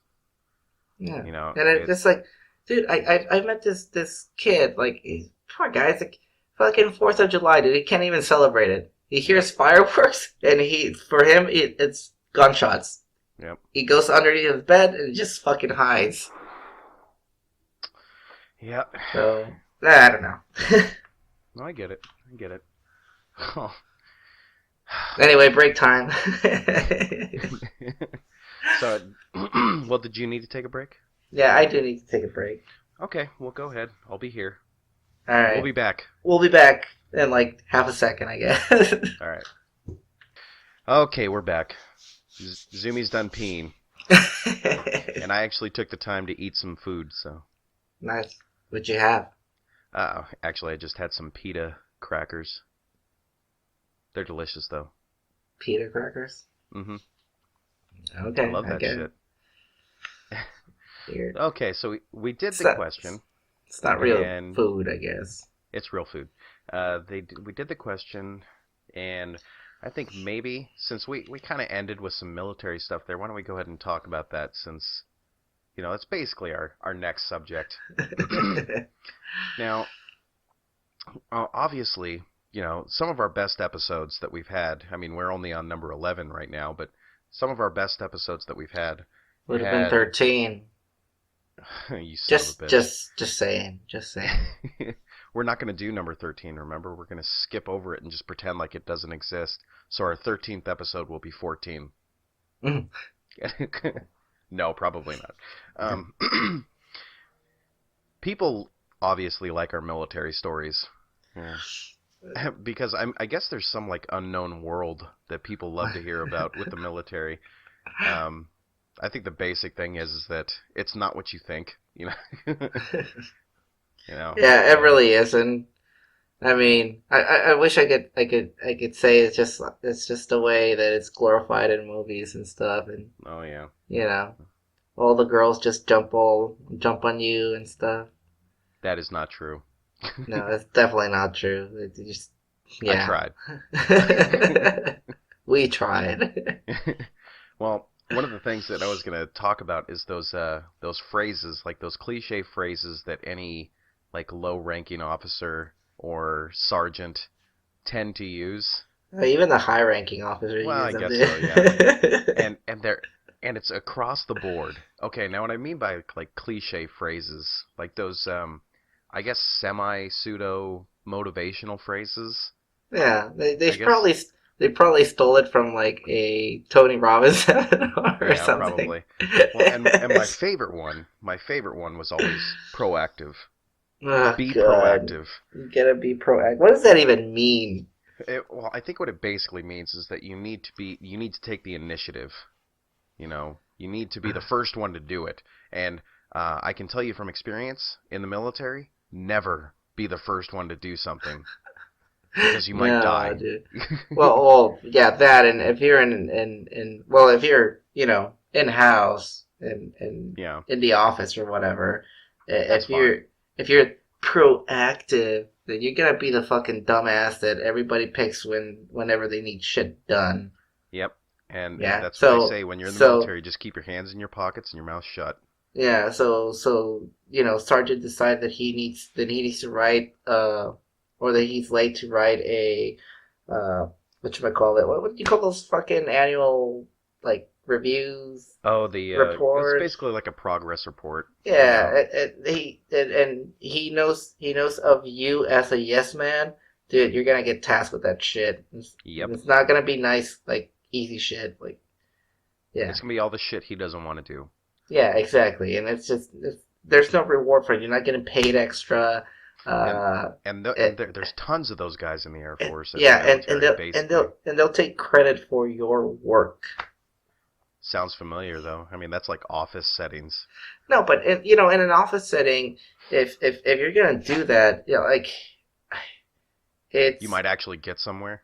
yeah, because you're making your if you make your boss look good in front of everybody else, then they know your work ethic, and you know that you know you're there for well, where was I going? Where was I going with this, Lonnie? Well, you can do It's that kind of thing in an office setting, yeah, but it I doesn't mean, work in the military. you're getting something out of it. Like for me, for example, if I do something like if I go out of my way for doing something for somebody, I'm either getting overtime or I'm getting something else, but I'm getting something. Yeah, I'm not. I hear you. It's not just a thank you, and it's just and it goes unrecognized. Yeah. And the one I hated the most was like, go ahead and do your due diligence. Oh my, that was the worst one. What was another one? Like, yeah, you gotta keep yourself ahead of the power curve. Yeah. What Well, there was was like the power curve? get all your ducks in a row, keep all your shit in one sock. All that stuff. But they You would all gotta, use it. They'd all use Lonnie, the same thing. What? Lonnie, you better not miss this podcast. You better set off yourself for success. Oh my god. Take care of your shit before the end of the week, so that Saturday you're not setting yourself up for failure, and we have another missed podcast because of this. So be proactive in that aspect, and I might just quit. and Now just that you said that shit. do your due diligence to get your stuff ready. That's a clear example of how it would sound. You probably that a lot of like military guys are going like, oh my god. For real. For real. Yep. And I don't know. There's so many things about the military there was a lot of stuff that was like the movies. You know, there's always a gung-ho dude. There's Oh always the yeah. guy that, that's, hoorah America, which is fine. That's fine. Some of those guys were annoying as hell, but there was always one guy who was the lazy motherfucker that That didn't was do you, anything. right? I rode the lazy train for a while, but I did it well. I think Alvin tried it, and Alvin got fucked because of it. Yeah. But I had a method to the way I did stuff. You think he listens to our podcast? No. No, he's busy fighting the jihadis. Yeah. Our buddy Alvin. We actually do miss him in some ways. I don't consider him a buddy anymore, dude. I know. But moving on. I know you want to talk about this, but what do you mean by like any more military myths? Well, like the original question that we got was like what I think it was from our number one fan, right? Again, another question from Andrew that what were some of the military myths that were out there, and I think we said something along the way where it wasn't like in the movies. It was more like a regular job. Like Yeah. you're not like doing push-ups like every day. You don't have a fucking six-pack. Well, I was. Dude, especially in the Air Force. Fuck, oh my god. I've seen They some were of the so most bad with health. And they were so fucking fat. And then they would come in and say like they'll give you like your yearly like medical thing, and they'll brief you that your physical, but they would also give you like they will educate you on your health and stuff.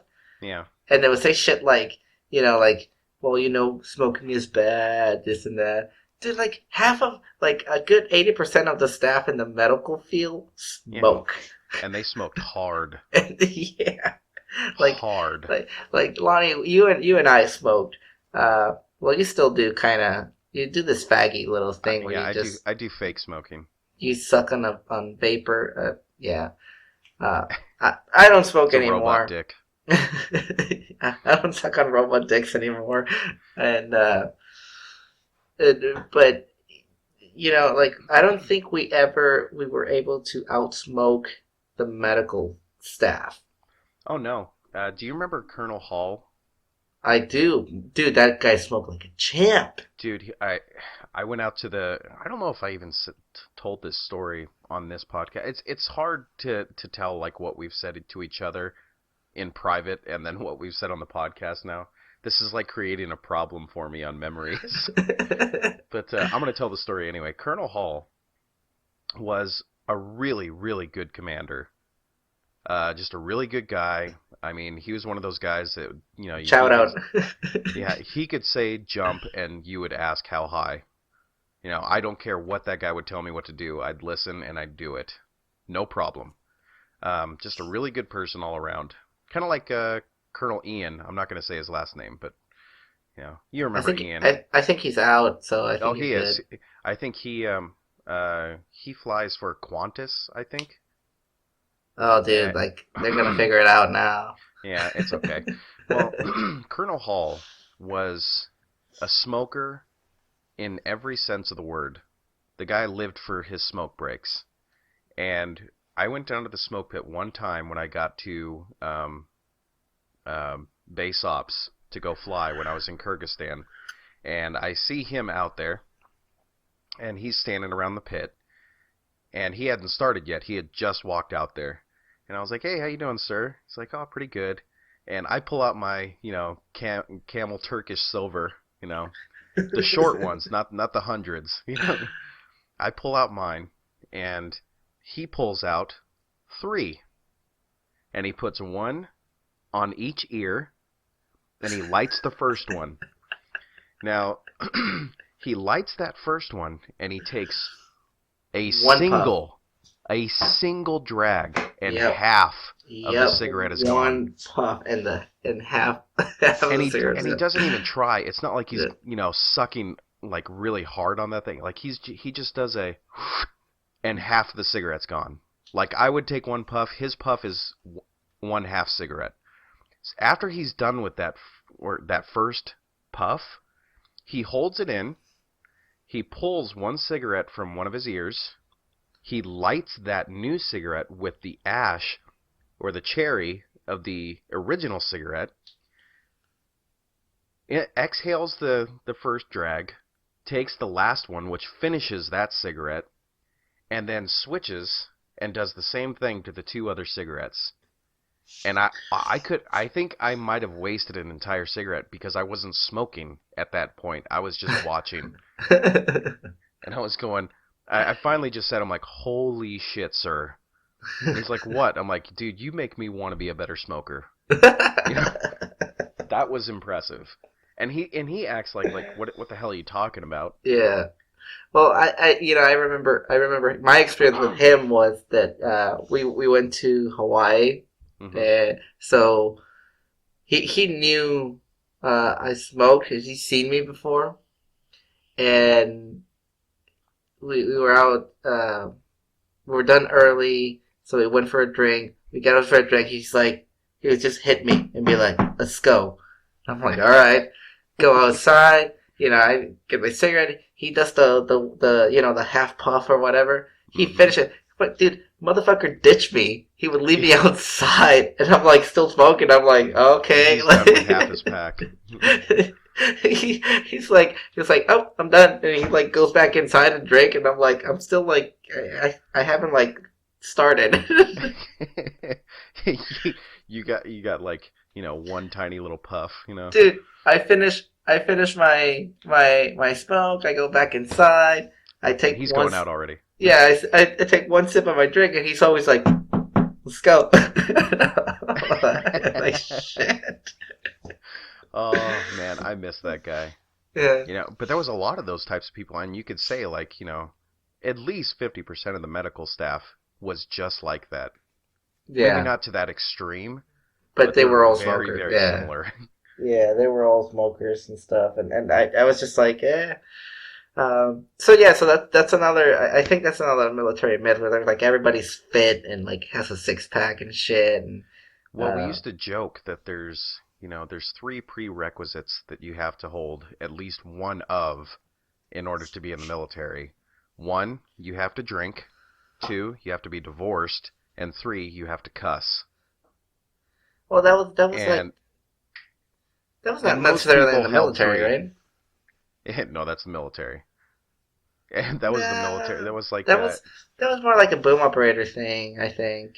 Well, yes, you could say that it was more. Because I mean, our divorce rate in our job, it was at 90.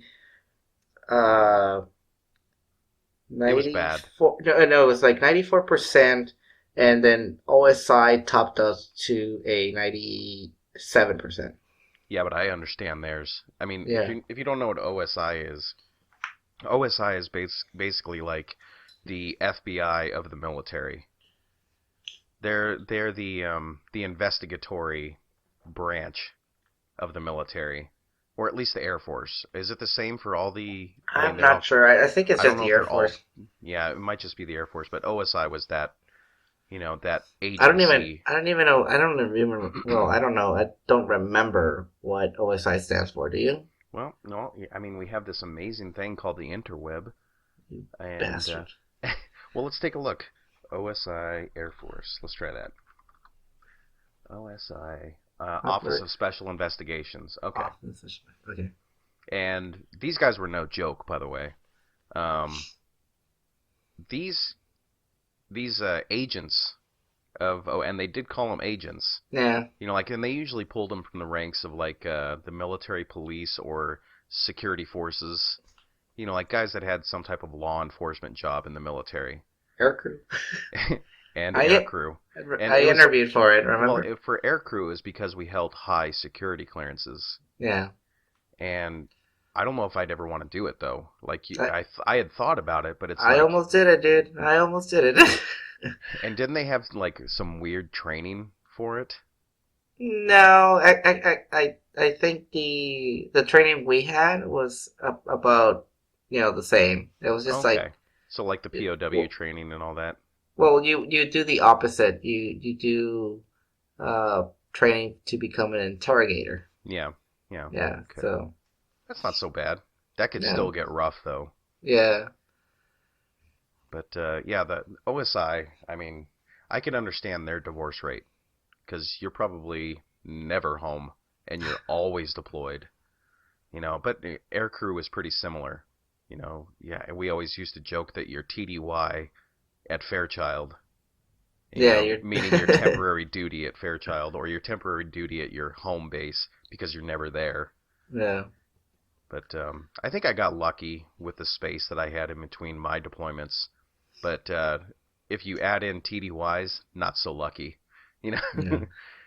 know, you're always gone when you're air crew, and that was one of the big reasons I got out. I kind of like spending time with my wife, and I didn't want her to leave, so I just couldn't do it any longer. Because it gets rough, and then you see guys that would come home and they got like 2, 3, 4 kids, and those kids are like a few months to a year older when they get home, and I just couldn't Yeah, do that. I could never do that. That's just too hard. yeah. That's And tough.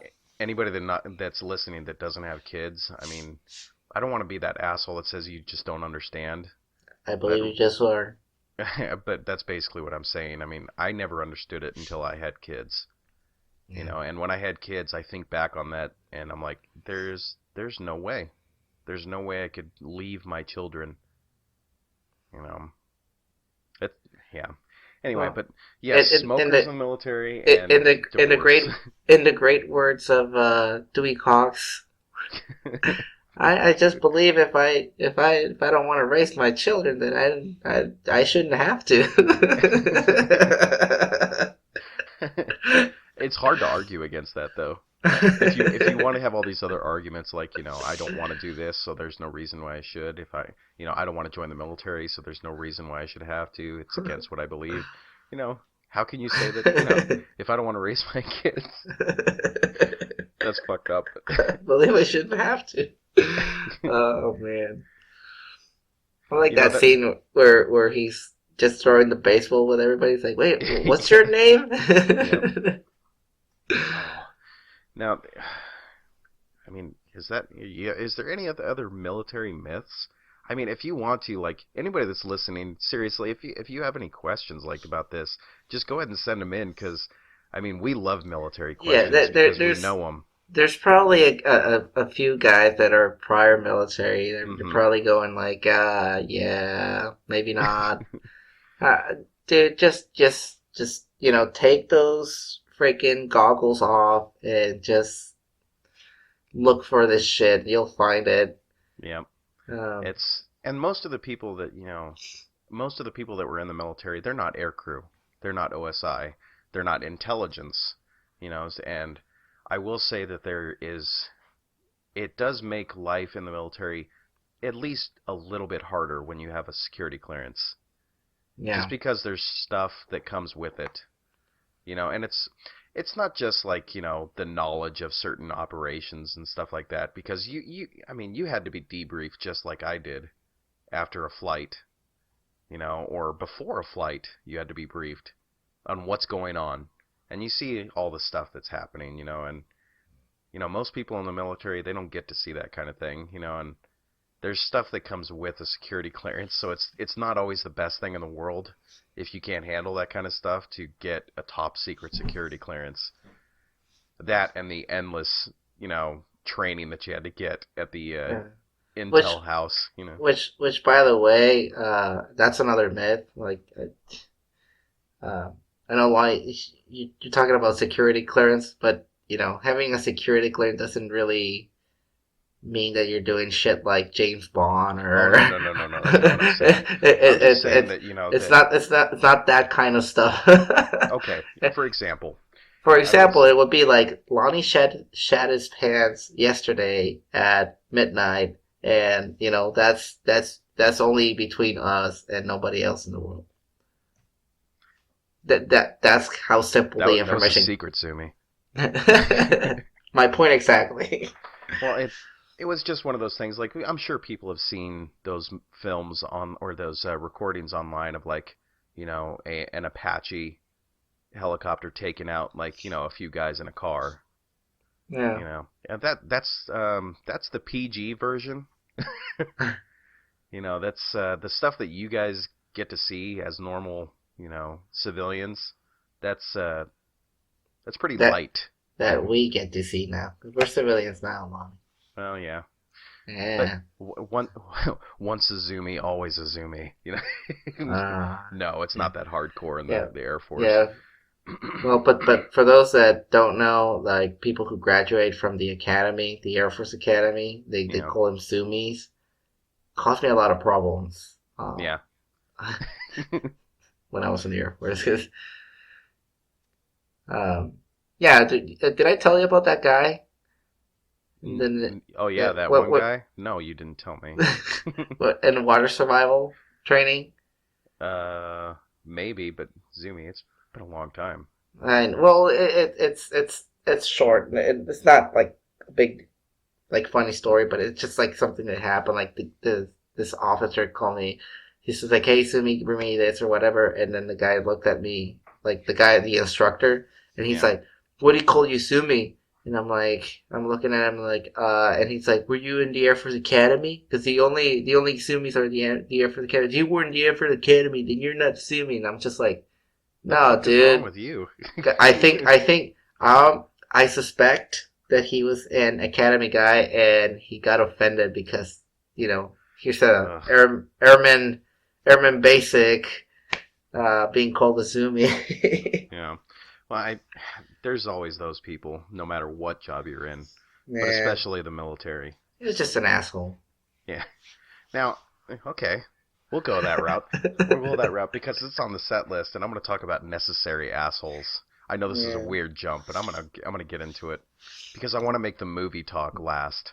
You see what I did there though? Like just slid it in there. I do. You have the gift of segue. Hang on, I'm gonna kill my dogs because they are going insane. Hey. Okay, there we go. I'm not stopping recording. Fuck that. This is gonna be raw. Okay, but I did want to talk about the movie stuff last, just because it's the most fun. Necessary assholes. Now, I've been told on occasion that I'm an asshole by you and by other people. I think in every single podcast I call you an asshole. Not on Yeah. occasions, like every single podcast. But I realize that it's not just you being a dick, and I realize that when other people call me an What? asshole, So if you're an asshole and I'm a dick, and sometimes dick fuck assholes, assholes. but sometimes the assholes shit all over the dicks and the pussies and. Oh. But what I'm trying to say is that now I may be an asshole to the extreme sometimes, just because I get tired of people. I don't know. There's moments where I just can't stand when people are idiotic to a certain point. There's also times when I just can't stand, people who are too nice, but that they're doing it as an act, that type of thing. Oh, I was gonna say, man, like, hey. No, nice people are cool. If you're overly nice just because you're a nice person, that's awesome. Whatever. Well, wait, You be you. can I make a parenthesis here? Because I'm just in awe about this. Okay. It has nothing to do with the story, but I just got a new phone. It's the Lumia 950 XL. Sure. And I don't know what that means, I am just fucking amazed that this thing, in order to like, I don't have to punch in a PIN number. It detects my eyes, and that's how it unlocks it. That's some creepy Skynet shit, Zumi. I know, but I just put my I just put my eyes in the lens, and it says "Hello, Robert," and it opens up. But you're wearing glasses. I know it even detects my glasses. Oh my god. You're like Robin Williams in I, Jumanji. What I'd year be is it? I would be in serious trouble though if I need to make a 911 call and I happen to be in an accident where my eyes are not in place. Yeah, you'd be fucked. Yeah. And speaking If you of were blinded. Jumanji, The Rock is doing Jumanji. Yeah, I don't know how I I feel saw about that. it. I'll Yeah, watch it, but but anyways, okay. assholes. Back to your Assholes. asshole. Now, the question I was going to ask you is, in what situation in life do you want an asshole? Like, I mean, if I'm if feeling really someone's frisky, I guess. no, what I mean is like, say you're in an emergency situation and I know what you you have the mean. choice of the really nice doctor or the asshole doctor, but they both know what they're doing. Which one would you prefer? Well, I think I think I prefer the nice Why? doctor because I'd rather be the asshole. Now, that's fine with me. I can accept that answer. But would you say that there are some professions where it's almost completely necessary for sometimes that person to be an asshole? Yes. And one of those things I would say is like maybe being a cop. Yeah. Well, And yeah, you're gonna have to. yeah, and not all the time. I'm not saying cops are assholes. I'm just saying sometimes they kind of need to be. You know, but that's what I mean. Is like Well, to I me, think if assholes are just more honest. well, think about it this way: if you're the guy that's in charge of, if you're like the bouncer, for example, Yeah, of like a high end club, you need to be an asshole. yeah, to a certain extent. You always started out No, friendly, but you need to be an asshole because you have. I said high end, so most okay, likely you're dealing with these like preppy, rich, fucking kids okay. that So you're just saying like right off the bat, I have to be the dominant one in this yeah situation. you Yeah, have to be the asshole. You have to be able to say no. I'm not gonna take your $1,000 bribe. yeah, You're waiting in line. yeah. Oh, I get it. Yeah. So But that's what I mean is, to me, what I'm trying to say is that the world needs assholes. The world needs somebody who's, not overly aggressive, but just aggressive enough with both their physicality and their verbiage, in order to get the job done. And the thing that pisses me off the most about this is that nowadays we live in the world of political correctness. We live in the world where no matter what you say, you are offending someone. yeah. But I just wish that we could all go back to being assholes, where where we could all the place where you have your stupid comments that nobody agrees with is in your home, but the place where you have your brutal honesty is in public. That's just me. That's my opinion, but I'm also an asshole, so I'm biased. I have asshole bias. But it's like, okay, say I go into, I think Bill Burr had talked on this one time where if you go into a fast food restaurant, you would expect that you'd be treated at least, semi cordially, right? When you get up to the cash register. Like Yeah. that they ask you what you want, at least, somewhat nicely, ask you how you want it, and not pretend, but like just treat you with some modicum of respect, right? But at the same time, if I went up to a cashier and I said, okay, I want a number 4 with fries, large, whatever, and they were like, oh, fine, whatever, I probably wouldn't get upset. I would probably think it was funny. But not in the sense that I think it's funny that they're in that job and I'm not. I think it's funny that they're in that job and they can just hate their situation that day because it might suck. Like if you're shoveling shit, I'm not going to be upset at you for being upset with your job. It's like, yes, you should accept your situation. I understand that, but I'm okay with someone letting off a little steam even if I'm the customer. You know, like to a certain degree, like until they become a complete and utter dick that I'm not getting what I want. Yeah, but at what point do you say, all right, or where's that fine line that says asshole and then just complete Douchebag. douchebag with possible anger management issues? I think it has to do with whether or not you got your food with or without spit. but you wouldn't know though. But that's why I don't check. Oh man. But no, I think it's did you receive the service in which you requested? Okay, you did. Did you receive the service in which you requested in the manner in which you requested it?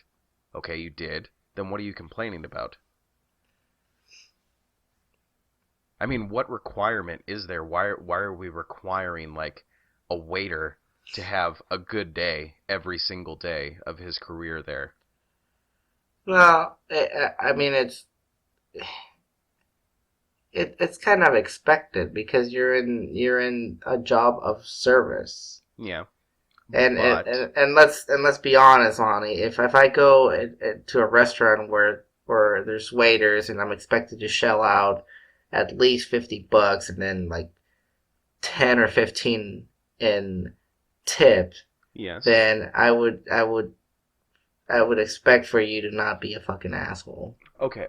Let me throw this wrench in then. Okay, say you're in the same situation. Your waiter at a restaurant is being a total and complete dick, but you're still getting your food and everything's fine. You haven't had to wait for a refill, like he's always been there. He's doing his job, but he's just got a really bad attitude.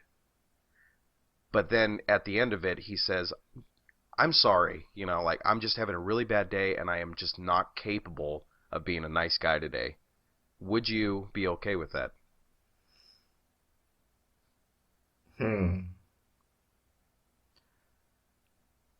No. No? No, you know why? Because, well, well, let me change my answer. I would say yes and no. Okay. Yes, if it's at an early stage. Okay, so you're telling me that if he says it at the beginning when you sit down. Yeah, when I sit down and he noticed that I noticed, Yeah. and he says like, I'm just really having a bad day, like right now I'm not, like, I apologize in advance type thing, then I can expect like, okay, this is gonna be like no conversation type. I just tell him what I want and he gets Yeah. it for me. Yeah. But if it's at the end of the night, like after I've been like, this motherfucker's being rude, and then all of a sudden he apologizes, it's like, no, you like I already got mad at you for this I already wrote entire down and tip. this entire fucking hour. You don't get to take that away from me. I'm already mad. Well, see, okay, then I can agree with that. I can say that, you know, like if a waiter told me that he was having a really shitty day, and you know, I would just expect that. So like when he came around, it would almost be like a joke from then on out, right? Yeah. Like, oh, here he comes, you know. Like, no, don't laugh. He's having a bad day, man. Come on. No, I can go with that, you know. And I think that's for really any profession. Well, maybe not any. You don't want your pilot being like No, that. I mean, well, you definitely can't. Well, here, fuck, dude. You know what? I just saw it. DMV. Yeah. See, it wouldn't work there. The DMV. It's full of them. Yeah. Everybody has a DMV story. Like, everybody. I don't care who you are. I have 3. I'm so glad that you can do the shit, the renewal of your ID card online. You know? For real. Don't fucking lose that shit ever. You do not want to go into what Dane Cooks calls the Satan's anus. So, yeah, it's... Yeah. But, you know, DMV, are they necessary assholes? I don't think so. I think they're just plain fucking assholes. Yep. Well, maybe their boss, the one that doesn't have to deal with customers. Yeah, You know, I don't know, dude. it's necessary. Well, no, because I think in that situation, you'd have to be the necessary nice guy. Be like, hey man, it's okay. We all hate it, you know. Let's all just have a hug after work, you know.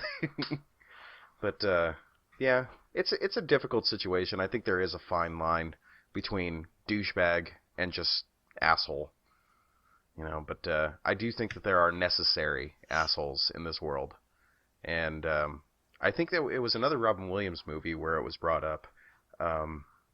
Yeah, Patch Adams. You remember that movie? I do.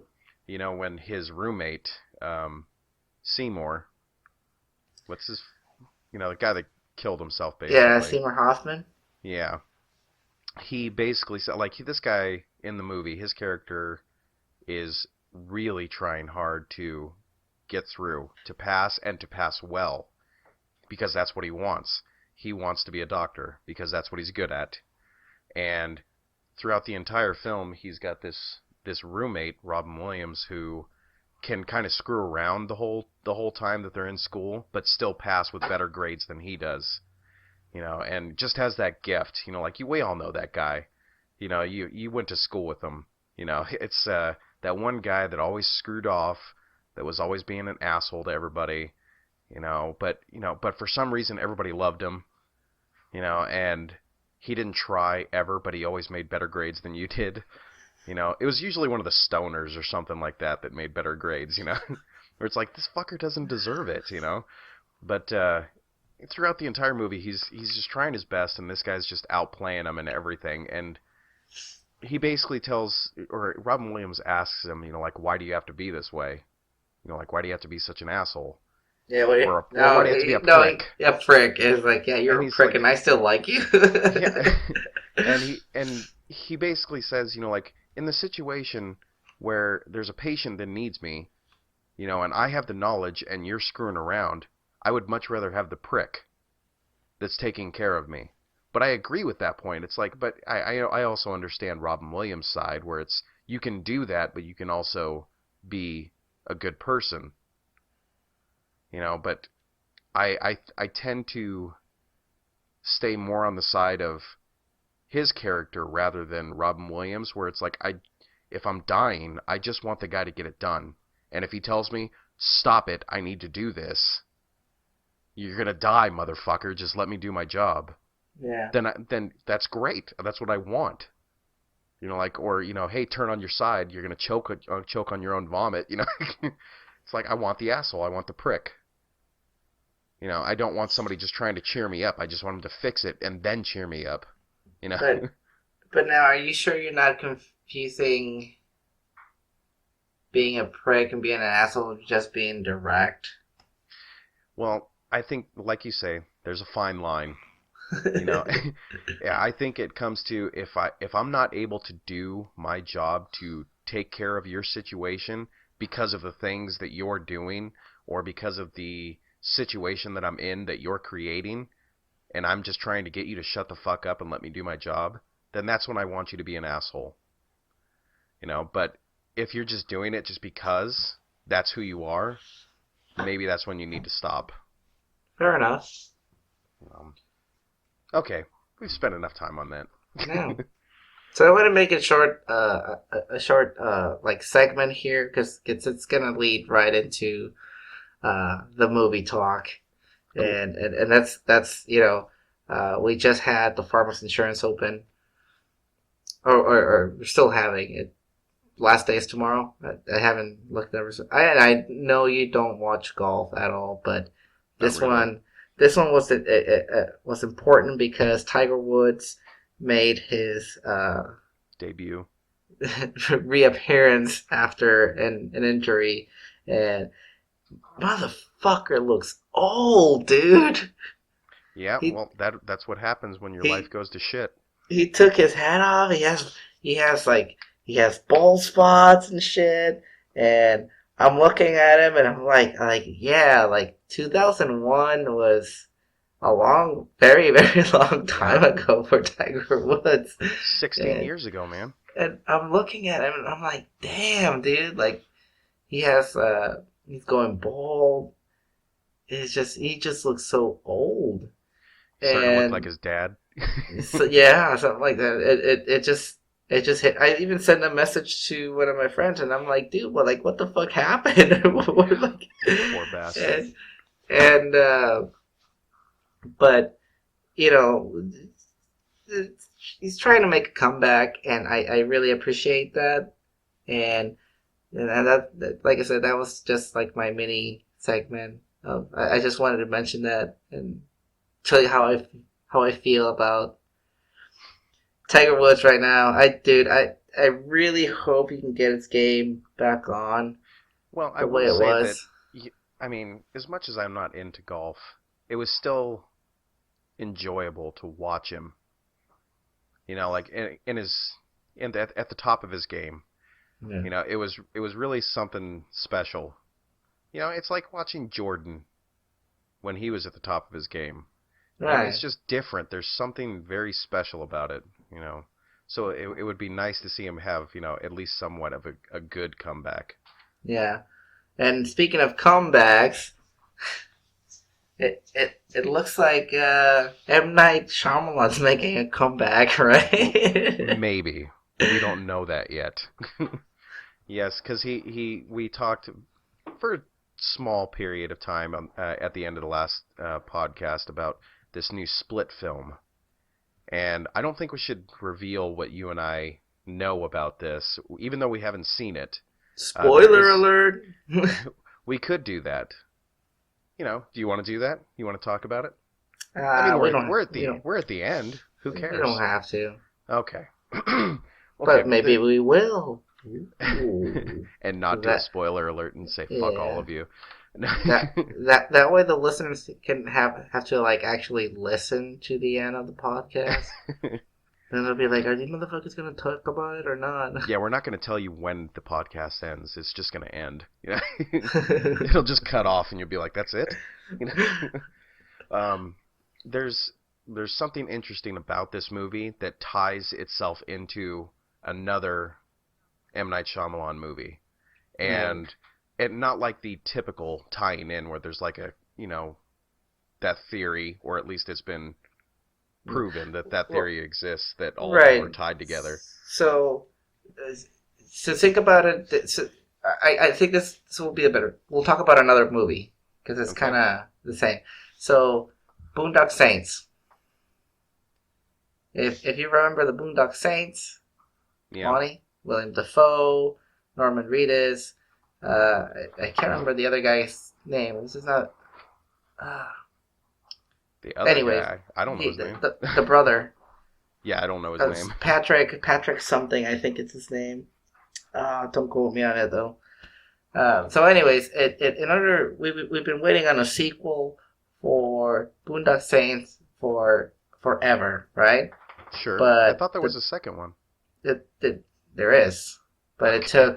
it took 10 years for it to show up Yeah. because the director of the Boondock Saints was just a fucking asshole. He burned every bridge that he had in Hollywood.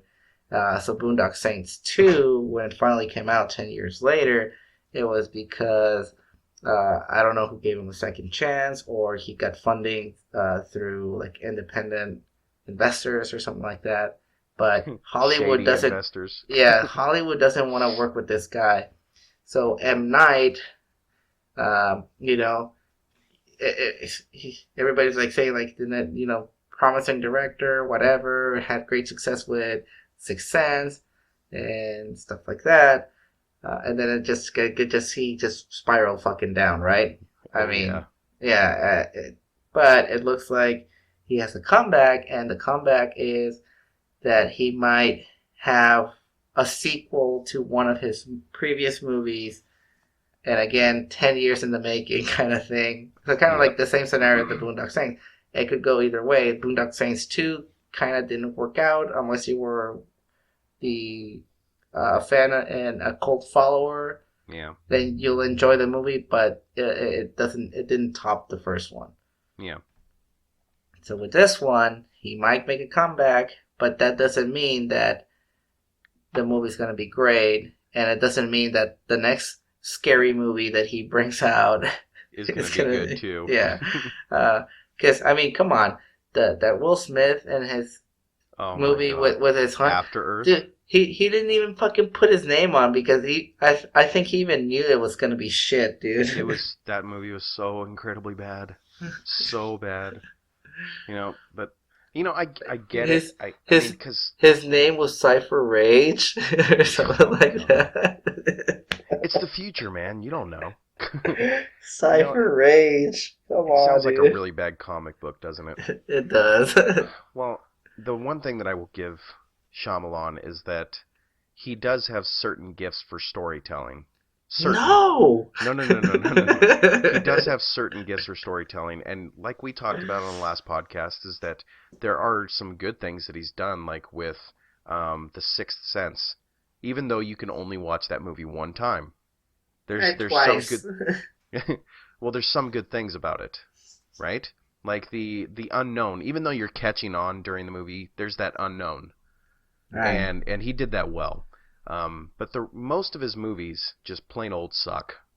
Like they always have a really great premise and a terrible execution, and or bad acting. I was gonna say in a horrible cameo by himself. Yeah. Which, by the way, does that Will Smith movie have a cameo? Does he have a cameo in that one? He might actually, because they do show the other members of that society, and he might be part of that. Yeah.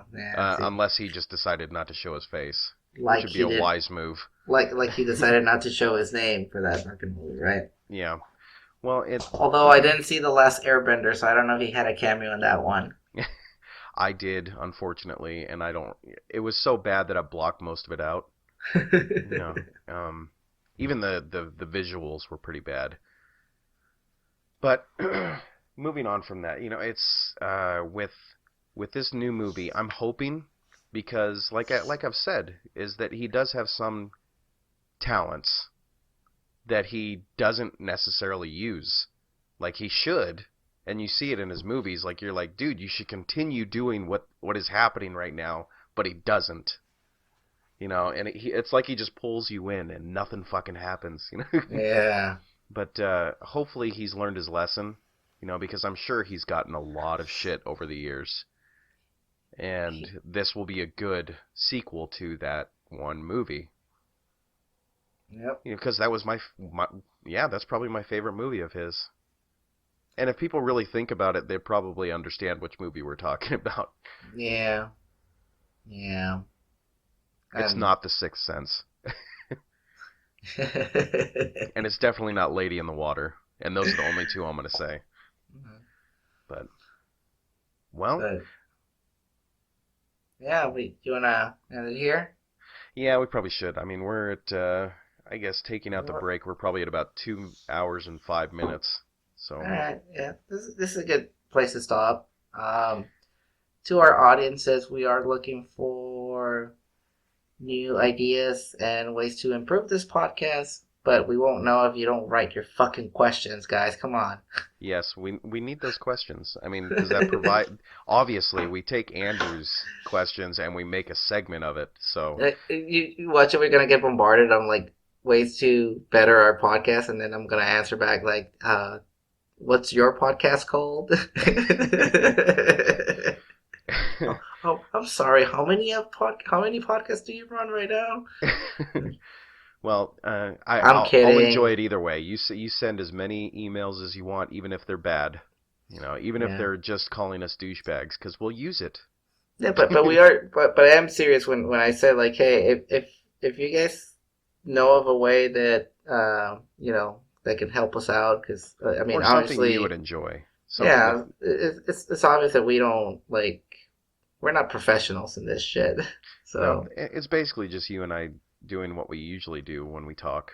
Yeah, and it just happens to be entertaining. To some. I think. At least that's what I've been told. That could be a lie. It could be a lie. But yeah, I mean, anything that you guys want, like you think that you would like to hear from us, you go ahead and email us or whatever you want to do. And with that, I can do our credits and all that stuff. Roll it. You gonna do your beatboxing or? No, I'm not gonna. I'm not gonna interrupt you. Well, either way. A lot. Be sure to I'm like gonna us shut on up now. Facebook. No, this time's really for real. Like, Talk I'm to gonna us on Twitter at NBTLT Podcast. You can always email us with your Nobody likes you. questions, comments, Are you done yet? rants, whatever you want to do. Email us at You sound so sexy when you say that. nbtltpodcast@gmail.com. Our bumper music is provided by bensound.com. And Peace. actually, the voice that you heard on from my wife, that is actually the voice that you hear at the beginning in the intro bumper. So sexy. So incredibly sexy. But you can always download our episodes on iTunes. Leave us a review, good or bad, doesn't really matter to us. And like I said before, I'm still trying to figure out the whole Google Play and getting it on there. And another thing that I was supposed to add is that we actually do our hosting through a service called Shout Engine at shoutengine.com. And that's where we get all of our stuff. You can always download our stuff from there if you want to. If you want to get around iTunes, we still get the numbers. So you download it wherever the hell you want to. I think that's about it. Share. Are you gonna? You should just do your NLP stuff at this section of the podcast. Why? So you can, wizard people into sharing the podcast. No, because then they'll feel like, I'm actually, like, manipulating them or something. How do they know you haven't been doing it? They don't. And with that, we'll leave you. Thank you, guys. Hope you have a great week. We'll see you next Saturday. Next Saturday, the day Will it before be? the Super Bowl. It'll be before. Yeah, so shit. You're going to have to wait another week. You won't have to cry to me, about how the Falcons lost. I know. Well, I want to say I'm still a free agent, right? So Yes. maybe you guys give me suggestions of like good teams that I can root for, and if we get any Broncos fans, I will delete. I'm second doubting myself about the Vikings. I think I want to root for a team that's a little bit, better. Yeah. You don't want to be depressed all the time? I don't want to be depressed all the time. No. Okay. I'm done. I'm done being depressed. All right. Well, with that, people, we do appreciate you listening to our podcast, and we do appreciate the fact that you guys listen on a regular basis. That is awesome. It makes us feel good about ourselves. Yo, Lonnie, wrap it up, D. All right, people. We'll talk to you next week. Have a good one.